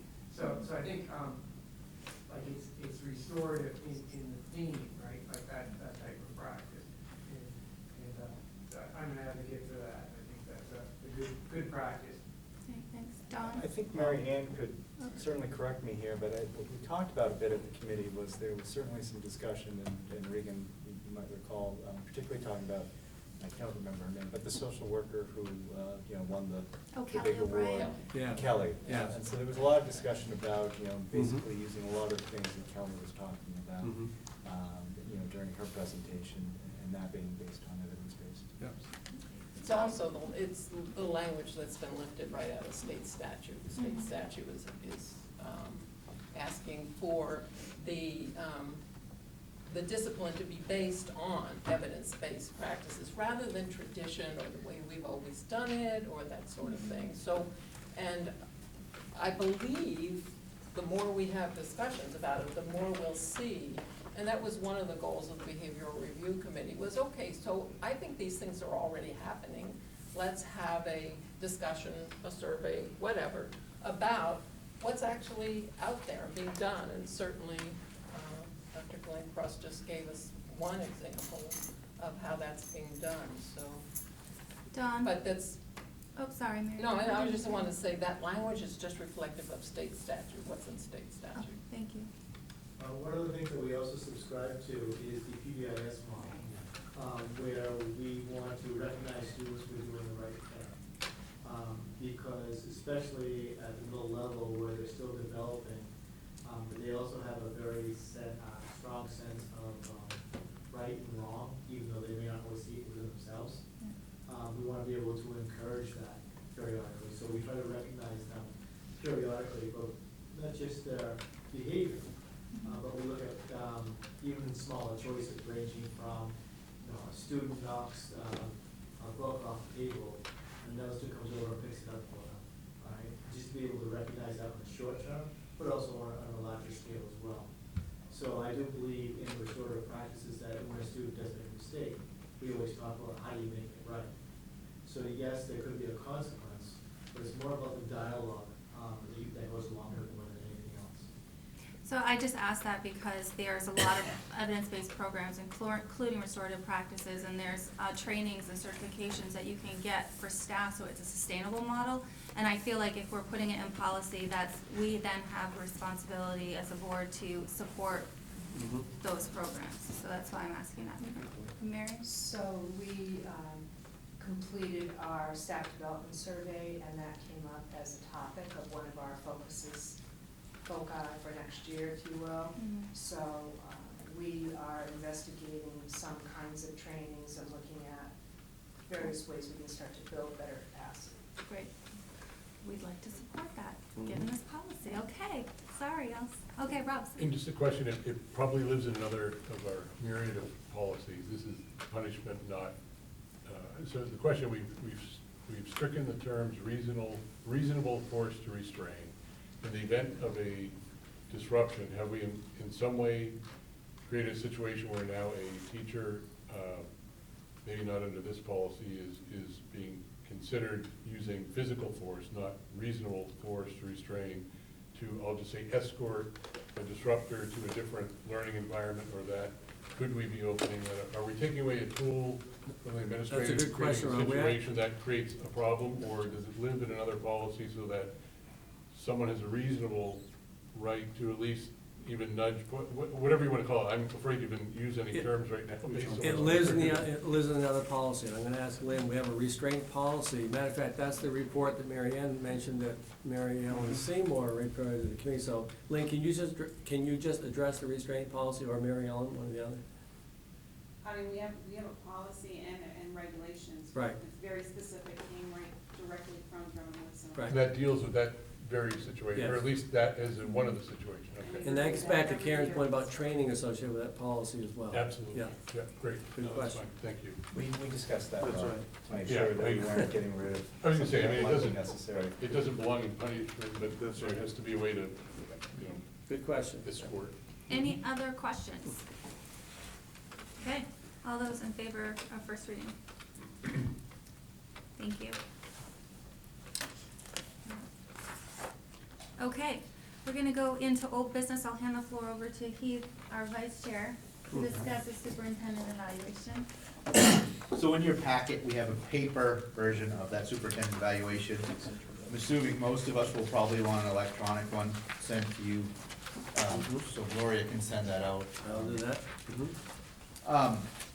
Per our policy, we need to come back to the board in executive session in June. So we need to have that back, this being the 1st of May, I would say by the 10th, would that be reasonable? To say that we could have it so that we could then have a meeting with the ad hoc committee and then come back to the full board by our meeting in June in executive session. Do you have ad hoc committee members? Well, do we continue with the same ad hoc? Well, we committee can members? ask them if they're willing to continue. Ad hoc is temporary. Right. Jane has volunteered, graciously volunteered. Are there any other members that would like to serve on this ad hoc committee? Which usually meets once as a group and then once with the superintendent, right? What's the Right. process for this new policy? So, Last time I just spoke. looked it up, so I was sure of it. So we will meet as an ad hoc committee in May, after we have compiled the information. We will compile that information so that we can report to the full board in June. Okay. Then in July, we will meet with Rick. We'll talk about terms of his contract. And then we will bring that back to the full board in a special executive session meeting.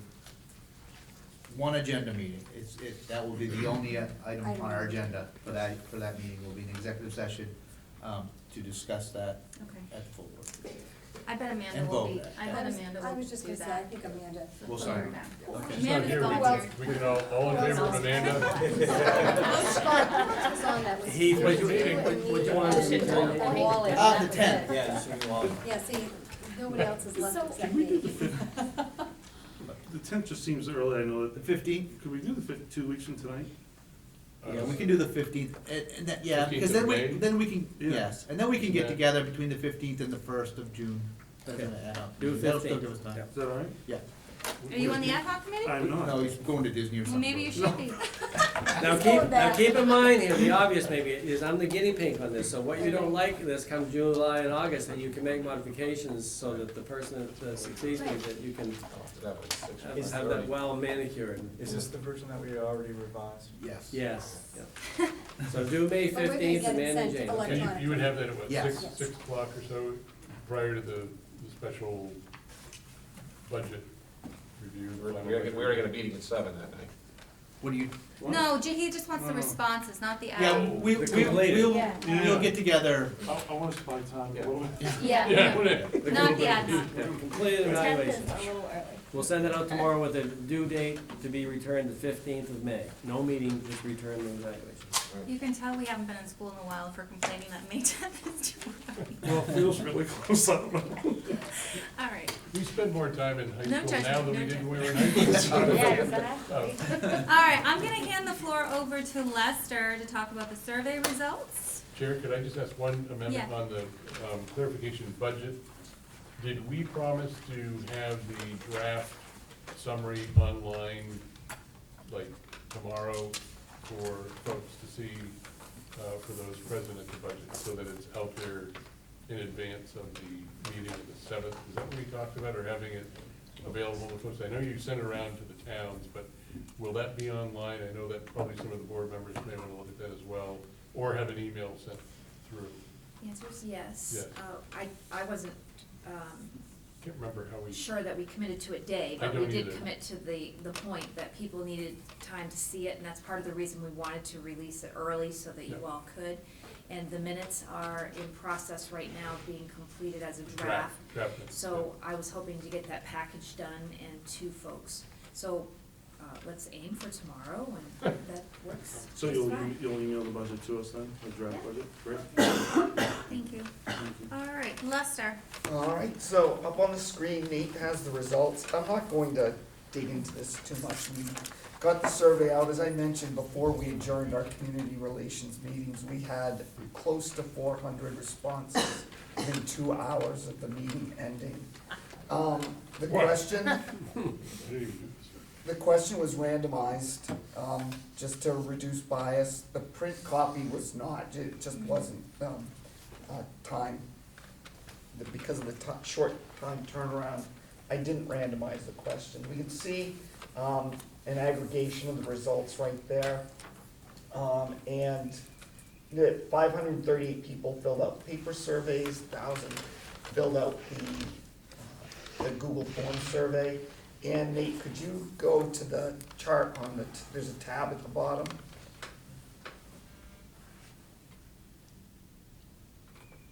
And there we see, I mean, clearly a majority of the respondents chose to start. It's a slight majority, but it's still pretty clear. Don't mind that estimated margin of error is really estimated. It wouldn't pass with any of my statistics faculty, so. But given the size of our anticipated population and the number of responses, it was pretty robust. It's a large sampling. Yeah. Like 1,000 out of Yeah. Yeah, I mean, we have what, 2,000 students or? 2,500. Yeah, and so, I mean, that was pretty good. Were you able to Response rate. differentiate the data by stakeholder? Or no? I haven't been able to go, I got the paper surveys today, Karen. No, I totally respect that. So That's for what I don't have it, filtered out that way. We had 66 of the respondents were, 66% were parents, 17% were students, and that's from Hampden Academy. We decided as a committee that having elementary students fill out a survey when you start school didn't make a lot of sense. My daughter filled it out. Did she? Yeah. I did too, I didn't. Oh, yeah, It but, was paper but copy, she didn't that's get the online copy, yeah. I did too. That's not to say that, but even that, 17% was a pretty good response rate, but I didn't break it down into the data into which groups answered which way. It was pretty consistent. I looked at the paper surveys before coming in. Most of the reasons were based on vacation preferences. To be fair, whether it was for a post or pre-Labor Day start. It really depended on whether people wanted to get their kids home earlier in the year or start later in the year. Right. Marianne? So eliminating no preference, because doesn't matter either way, twice as many people responded that they'd like the start to be after Labor Day, correct? More Yeah. than twice as many. There were several responses, and this went both ways. That very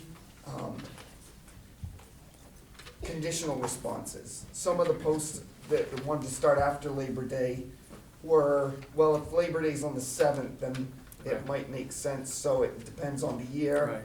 Right. Some people were, as long as it doesn't go too deep into June, and so there were, very lukewarm responses on both of them, but yes, that is correct. And again, because it was such a fast survey, we got a pulse Right. from the community of what they were looking at this point in time. Right. As, I mentioned the minutes, Karen, your comments, and I really didn't wanna bias the survey one way or another and give, like we were looking for an answer. And not that wording it some way, but it can look that way if you're not careful about how you, so I kept the language very brief. Scott? Well, so I can tell you that the form's answer is off by 1, because I filled out mine for before Labor Day, and then I filled out a second one for before Labor Day just to test. It allowed me to fill it out twice. My margin of error is now. I know, it's Waste my vote. But you counteracted mine because I was on vacation, I couldn't vote, so we're. There you go. So it is, but it's just, this is an issue that I have with online surveys. When we're trying to get the pulse of the people that we're trying to make these decisions for, when we're voting on when the calendar's gonna start. The paper form, you know, we still get a great response from that, and no one, I can't imagine anybody taking out the time to fill out multiple paper forms, or get multiple paper forms, photocopy. So, I'm not saying that the results are not valid, but the amount of weight that should be given to 1,000 responses, I don't know how much it is. Maybe it's perfectly, a perfectly accurate number, but maybe it's not. And the thing that, when we first had this discussion, the thing for me that was the deciding factor on what I wanted to do was, the administrators and the teachers came forward and said, this is important to us that we start before, so that we have this sort of ramp up method of doing it. And I understand people, the vacation, when sports start, I understand all of that. But I always felt like the reason that I ran and that we had the school board was that we were gonna sit around and discuss this and find out what the best thing is for the kids, and that's what we were gonna do. And having this input is excellent. I don't know how much weight to put on it, but it's very good for us to know what do the people of our 4 communities want us to do as best we can. But then we have to factor it as one piece of data and make sure we have a good sense of how much weight to put on. If you thought it was so excellent, why were you so resistant for 2 years in getting the data? It's because I thought we should do what we were elected to do. It's fine for us to have the data, but what I really want to do is make sure that we're doing the best thing for the kids. And that comes to me from the teachers and the administrators. Parents want to have it start this period or that period for various reasons. But I wanted to make sure that when my kids went back to school, be it before or after, it was going to be the time that their teachers thought was the best time for them to get started to get into school. I think with the snow day issue, I think it's become pretty obvious that we're getting out of school too early in June. It's just not feasible to think that we're gonna be able to make that first weekend in June graduation without a waiver from the Department of Education. I think this is a perfectly good reason that, and the public doesn't want their kids back in school in August. I think it's fairly obvious here. But am I correct in saying that some years, because it all depends on when the calendar falls, right? That That's right. you could have it after Labor Day and you could still end up having to do what we did Oh, yes. for some Oh, sure. days Yeah, because absolutely. It just shifts. it That's just right. shifts. Oh, it So I doesn't don't shift. necessarily. And that's kind of what prompted this conversation, where I had the recommendation in an email to the board that I'd like to move graduation in the calendar that currently stands a week later, and we're going to give ourselves enough buffer, so that this year, 6 days, we wouldn't have the problem we had this year. Correct. And give yourself that variance. So that's, kind of brings us back to the simplicity, we have an adopted calendar. I'd like to make the modification, which really doesn't require a board vote unless you wanna vote formally, that we move graduation from June 7th, June 14th. It solves that storm day dilemma. Then we get back to the basic conversation. We want to leave the calendar as is, which is the recommendation that I advanced from myself and the administrative team that Scott touched on. Then you go back to Tony's point. But I guess I'd bring it to summation by staying where we are. If you want to look at any data in the FY21 calendar, you have plenty of time to do so. How many times have we gone over, Over? like in the last few years? Have we Over snow days, what we Yeah, budgeted, like have you we mean? consistently? Oh, yes. So I mean, maybe it's an assessment of 3 days isn't logical. The issue is We're not, always here's my, over it. the issue is not storm days. You could build in 65 storm days. The issue is your graduation date. That's right. That's the issue. So if they have enough. If I had my druthers, I wouldn't put any storm days in, and you can say, here's this last day, June 15. You miss one day, it goes to June 16. It's a false hope, so to speak. But we've gone over the 3, to answer your question, Jessica, we've gone over the 3 quite often. It seems unrealistic, I Yeah. think, just the nature of where we live. Right. Well, next year, each one of you are gonna take a month. Les is gonna take December, I'm just kidding. I would like to hear, more, and not tonight, because we're out of time, but I would like to hear more, in a more organized fashion, the viewpoint from the administrators and from the teachers, faculty, and I don't know if that's a matter of inviting Michelle or somebody to speak from the union perspective, but just to kind of get a little bit more understanding about the rationale from that standpoint. So Karen, I'd like to, because that was one of my comments about looking at the comments. And I'd be lying if I said I read every one of the 1,500 comments. But a lot of the parents who were one way or the other were, I don't understand why.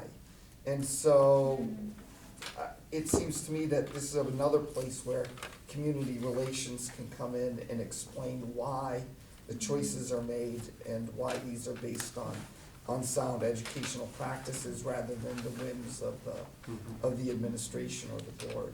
Yeah, and I think we have a surface level understanding of the why too, because of work, Yeah. And I do wanna say that none of this happens without a lot of help. Nate did a great job getting the messenger out right away, and the staff at the central office and tabulate, I didn't tabulate paper data. They had the results for me, today, so, that work does not go unnoticed. What level of absenteeism do we have surrounding the days before Labor Day? What's the level of absenteeism, ladies and gentlemen, for, before Labor Day? What would you guess the approximate percentage is? Kristen? I have no idea. No I'd idea? have to go back and look, but mine's very little. So I think, right, so if you hear what I hear, what I see is you have parents that don't like perhaps the choice, but they follow the rules.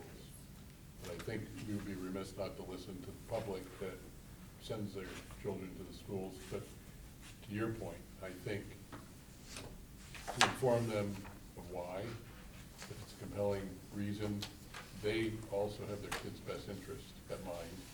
And yes, sometimes vacation, we know trumps that. During springtime, we see kids taking up, but they also arrange for alternate plans. The difference is the beginning of the school year, right, that's sort of a wind down summer startup, but I would also argue that the 2-day interruption prior to a long weekend is not much of an interruption. And you may see it, in my own kids, I can see that there's like oh my God, we had to stop for 2 days and now we're back at it, and I don't know what is gained. Following up on your question, for example, if we would have started this year after Labor Day, our last day of school would have been June 20th. So the question then would become, what's your absenteeism June 20th versus August 29th too? Depends when the ice is out. So Mary Ann, We'll wait. we'll go, one more Real question. quick, the concern I have is that if we put a survey out there, we get the results back, and we don't like the results. That wasn't the intent though. Are we not, I think it's in, one of the comments in the student survey that Lucas did, came back, well, I'm gonna say something, but it won't do any good because nothing ever changes. And so we've solicited this feedback, we need to use this feedback. I would share it at the same time you discuss that. If you share it independently, it'll create a kickback. If you share it in context with why we do that and say, here's, all of the information. share it at the same time, so it's not in a vacuum of two separate ones. That would be helpful with it. I think that's a good point, because I now, think if we'd done that before the survey went out, that probably Would have changed the survey. but you have, Because but Mary Ann, you always, but more informed people respond differently. yeah, we have the recommendation of the administrative team. Now we have the survey, and that puts the board in a very precarious situation, does it not? Well, Right, and I mean, I will say that we did the survey by the request, the overwhelming request of the board, so, and we did that, and putting a preamble in really is tough to do on a short time scale, because you need to make sure that the language is neutral to get valid results. And because of the nature of my position, I don't want to introduce bias into the survey, so brevity in this case was I think what was needed. Do you need a motion to move? Not Do ne- we, not necessarily so, the no. so we'll go into the comprehensive management plan, is that going to? Can I make or one do we- comment? Because he asked me a question. Oh.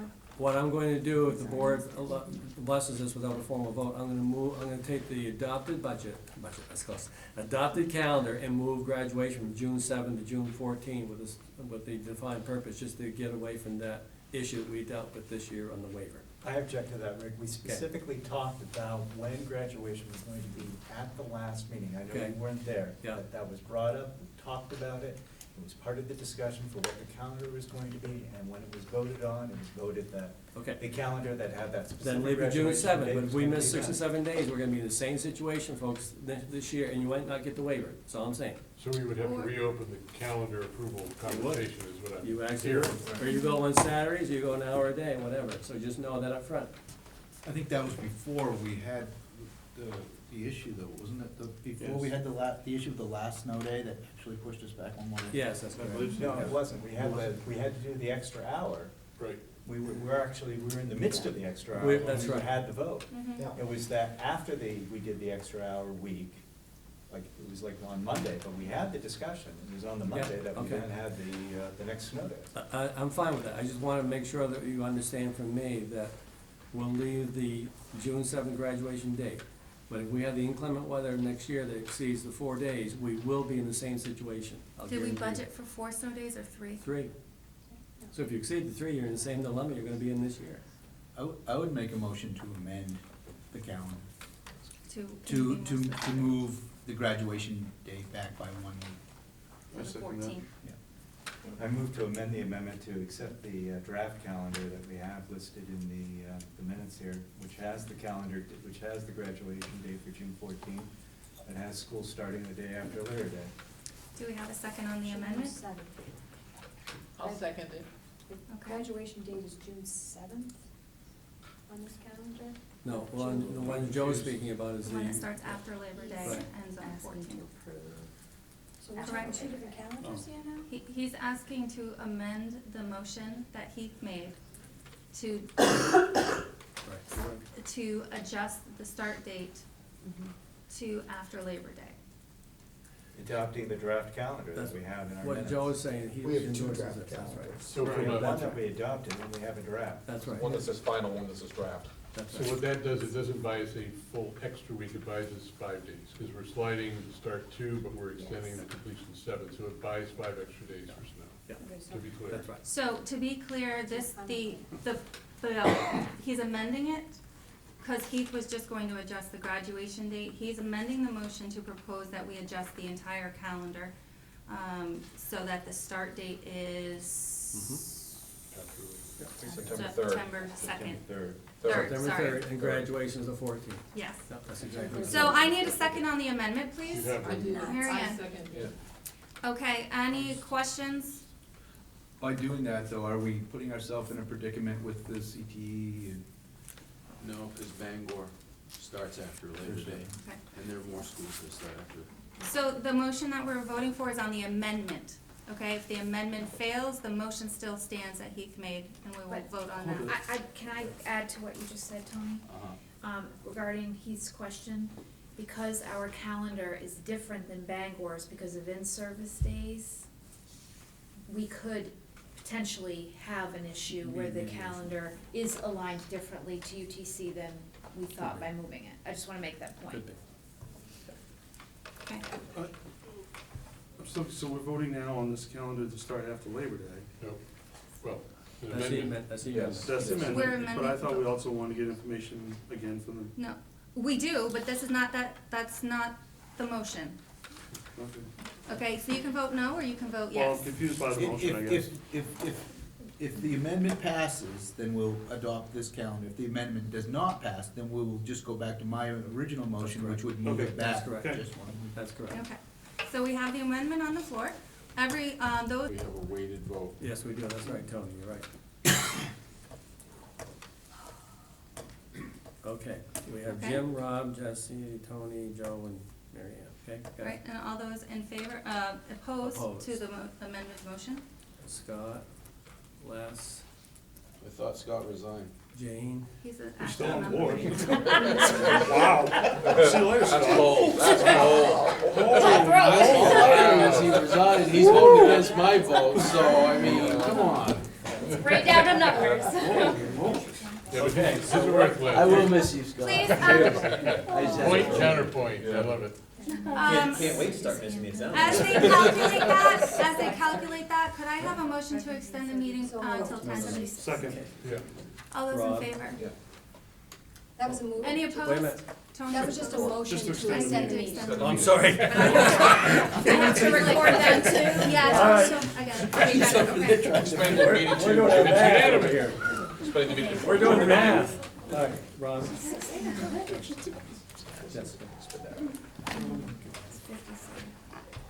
Tony. And then we have the amended motion becomes a motion and we have to vote to pass the motion, okay folks? Right. 69. So this doesn't, 15, 21, 28, 37, 34, Wow, you get 82-20? Okay. That's 10 times more than the difference between Tony and Scott. That's what I was just told. Where's Scott, because he's not getting that poll. You got 57 in New, right? At least you I got know. 69 in Winterport, yeah. Alan's way more man than I am. Don't you get a better deal for yourself, Scott? Throwing Throwing your weight around. baby. thanks. John. Who did it, I said who did it. He did, he did. 5, 17, 24, 30, No, it's Newburgh, it's Frankfurt. Can we skip this emergency plan? Okay, the amendment was defeated by 505 to 423. Ooh. 505 to 423, It's getting closer every the year. amendment. And it is. Scott, just so you know. Negotiation, man. We'll wear you down by No, next it's year. defeated, the amendment Okay. defeated. Now you go back. So to- let's get back to business. So the amendment was defeated, so the motion still stands on the floor to, and it was seconded, correct? Yes, I did. To move the graduation date to June 14th. Okay, all those in favor of that motion? Okay, I'm gonna have to have a way to vote, so let's see who's opposed, and we just take the difference. All right, who's opposed? Tony, I'd abstain. And Jessica Joe. abstains. Tony and Joe, okay. Yeah, we're gonna Okay, so we'll have, so it's defeated, I mean, it's supported, but we'll have the exact vote, so Tony and Joe are the only two, we have one, who abstained? Jessica. Jessica. Now, can you please tell me, is the next item on the agenda, which is the comprehensive emergency plan, is that something that we need to discuss tonight? My daughter's in my office, so I'd love to do it. Oh, that's you, That's I'm me. sorry, Yeah. I didn't know it was I'm yes. up there with her, but. Okay, If not, I if am we sorry. cannot have full attention, Don't I'll feel come rushed. back. No, it's okay. Don't feel right. Kathy just took her cheese, so she's good. shoot, I'm sorry. That's fine. The requirement that we do this is because of a state statute that the school board needs to approve emergency operations plans. So, doing that tonight will Okay. meet that criteria. Go for it, and I hope she's sleeping. She's not. I'm sure she's on her phone doing something. She took her cheese platter. You can run it from yours, you're all set. I think so. All right, Nate. Oh, jeez.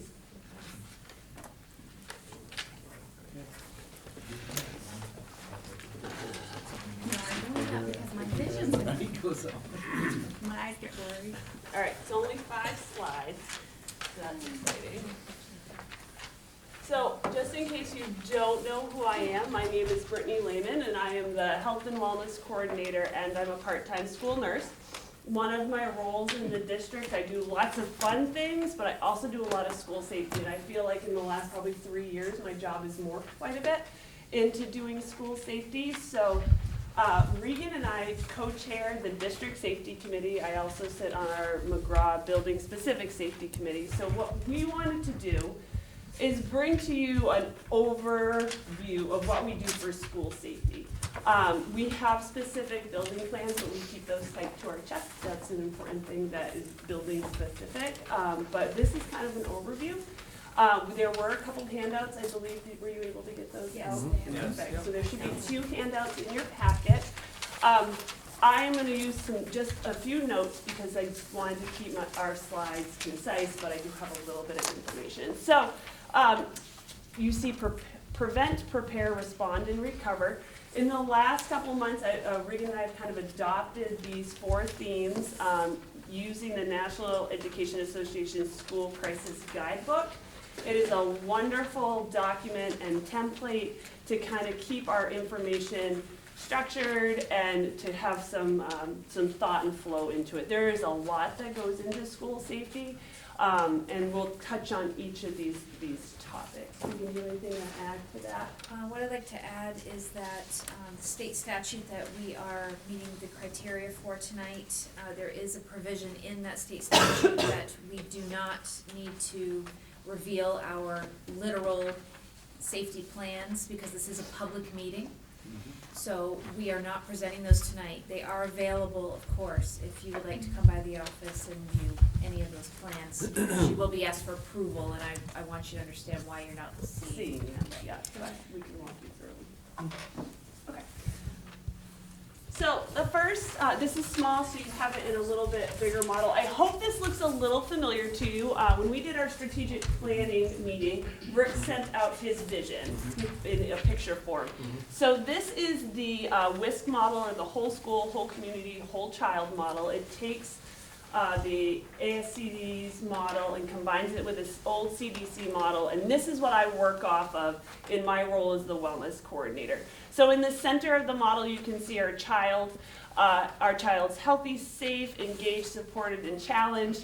Around that wheel, the spokes of the wheel are what we do to help support that, and then our community gives everybody a great big hug, and we are able to support each other and have a good, safe environment. So what I wanted to kind of touch on, just briefly, is that a positive school climate can help prevent emergencies because it can reduce the incidences of behaviors that contribute to crisis: violence, bullying, harassment, substance use, etc.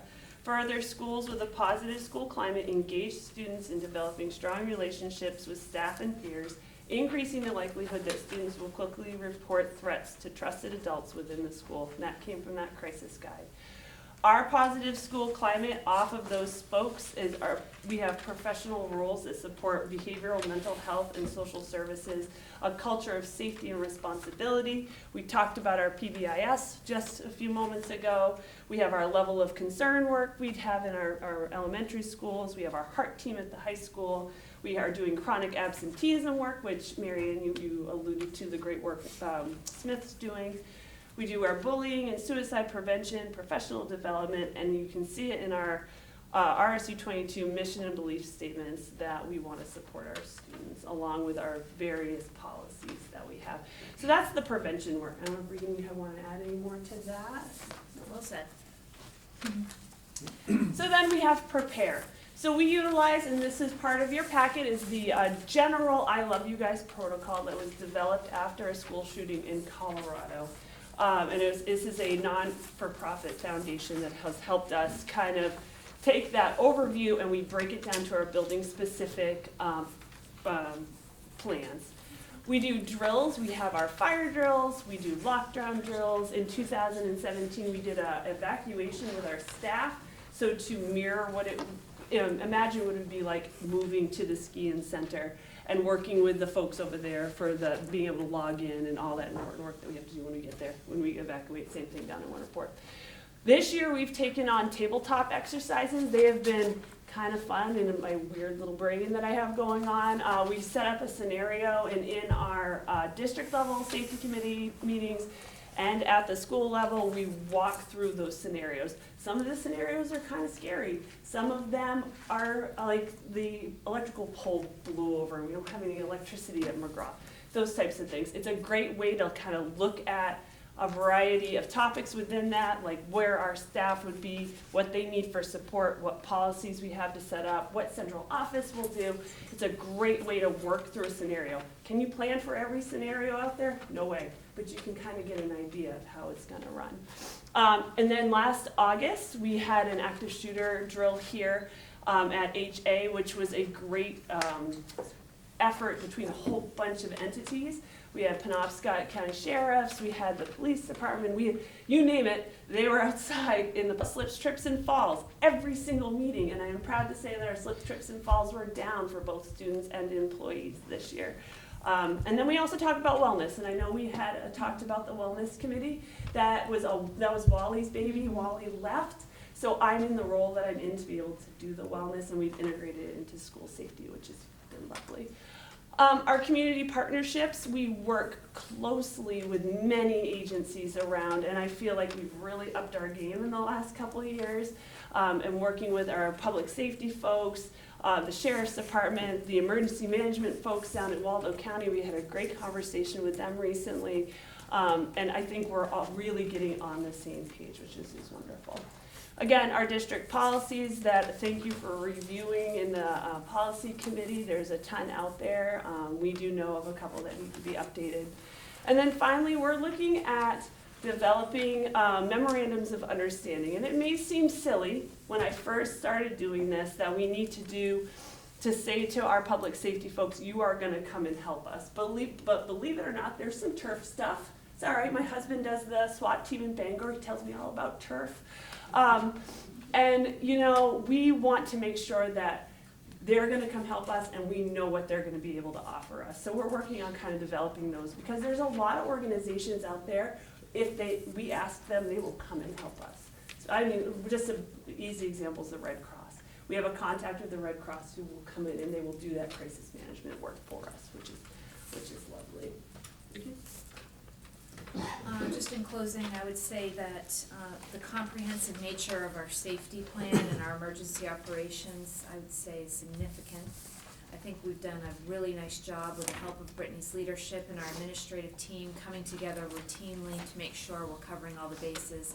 And we are paying attention to changing state statutes and legislation around safety and security because those things are coming to us left and right. We also are paying attention to grant money for school safety, and it's coming in many different bundles, so we're attentive to those things in our plan. Question on drills with Yeah. two kids that refuse to wear coats in the dead of winter. I always threaten that, what if there's a fire drill? They say, well, we don't have them in the winter. Is that selective amnesia? Or do we? Possibly. We do, we've actually talked about our fire drills in the winter. I think selective amnesia is there. But we have talked about, hey, we evacuate to that site, but it's got a 12-foot snowbank on it.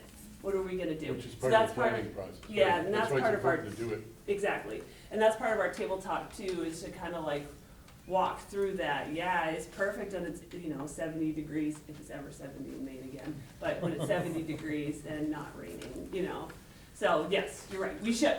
And if you do it at the beginning of the year when it's warm and the end of the year when it's warm, that's too far apart to Yeah. even remember what to do. It has to be, Right. maybe Uh, they wear a coat too next time. They did. Maybe they should. We are working on our on our respond. So respond is if there was an emergency that we would have to deal with within the district. So we're really focused on, we have our building specific plans, people know what to do. We have central office, we're doing some work in developing some plans for the central office, and also some communication, some proactive communication. So we want to be able to share with folks accurate and timely information, but the key on that is accurate. We know how the rumor mills kind of get rolling, so we want to be able to share that using technology and any means that we have. So such as the instant alert and messenger. We're also looking at doing, and I've reached out to a couple folks, but doing proactive media contacts so that we have the TV stations and the radio stations with us in our corner and able to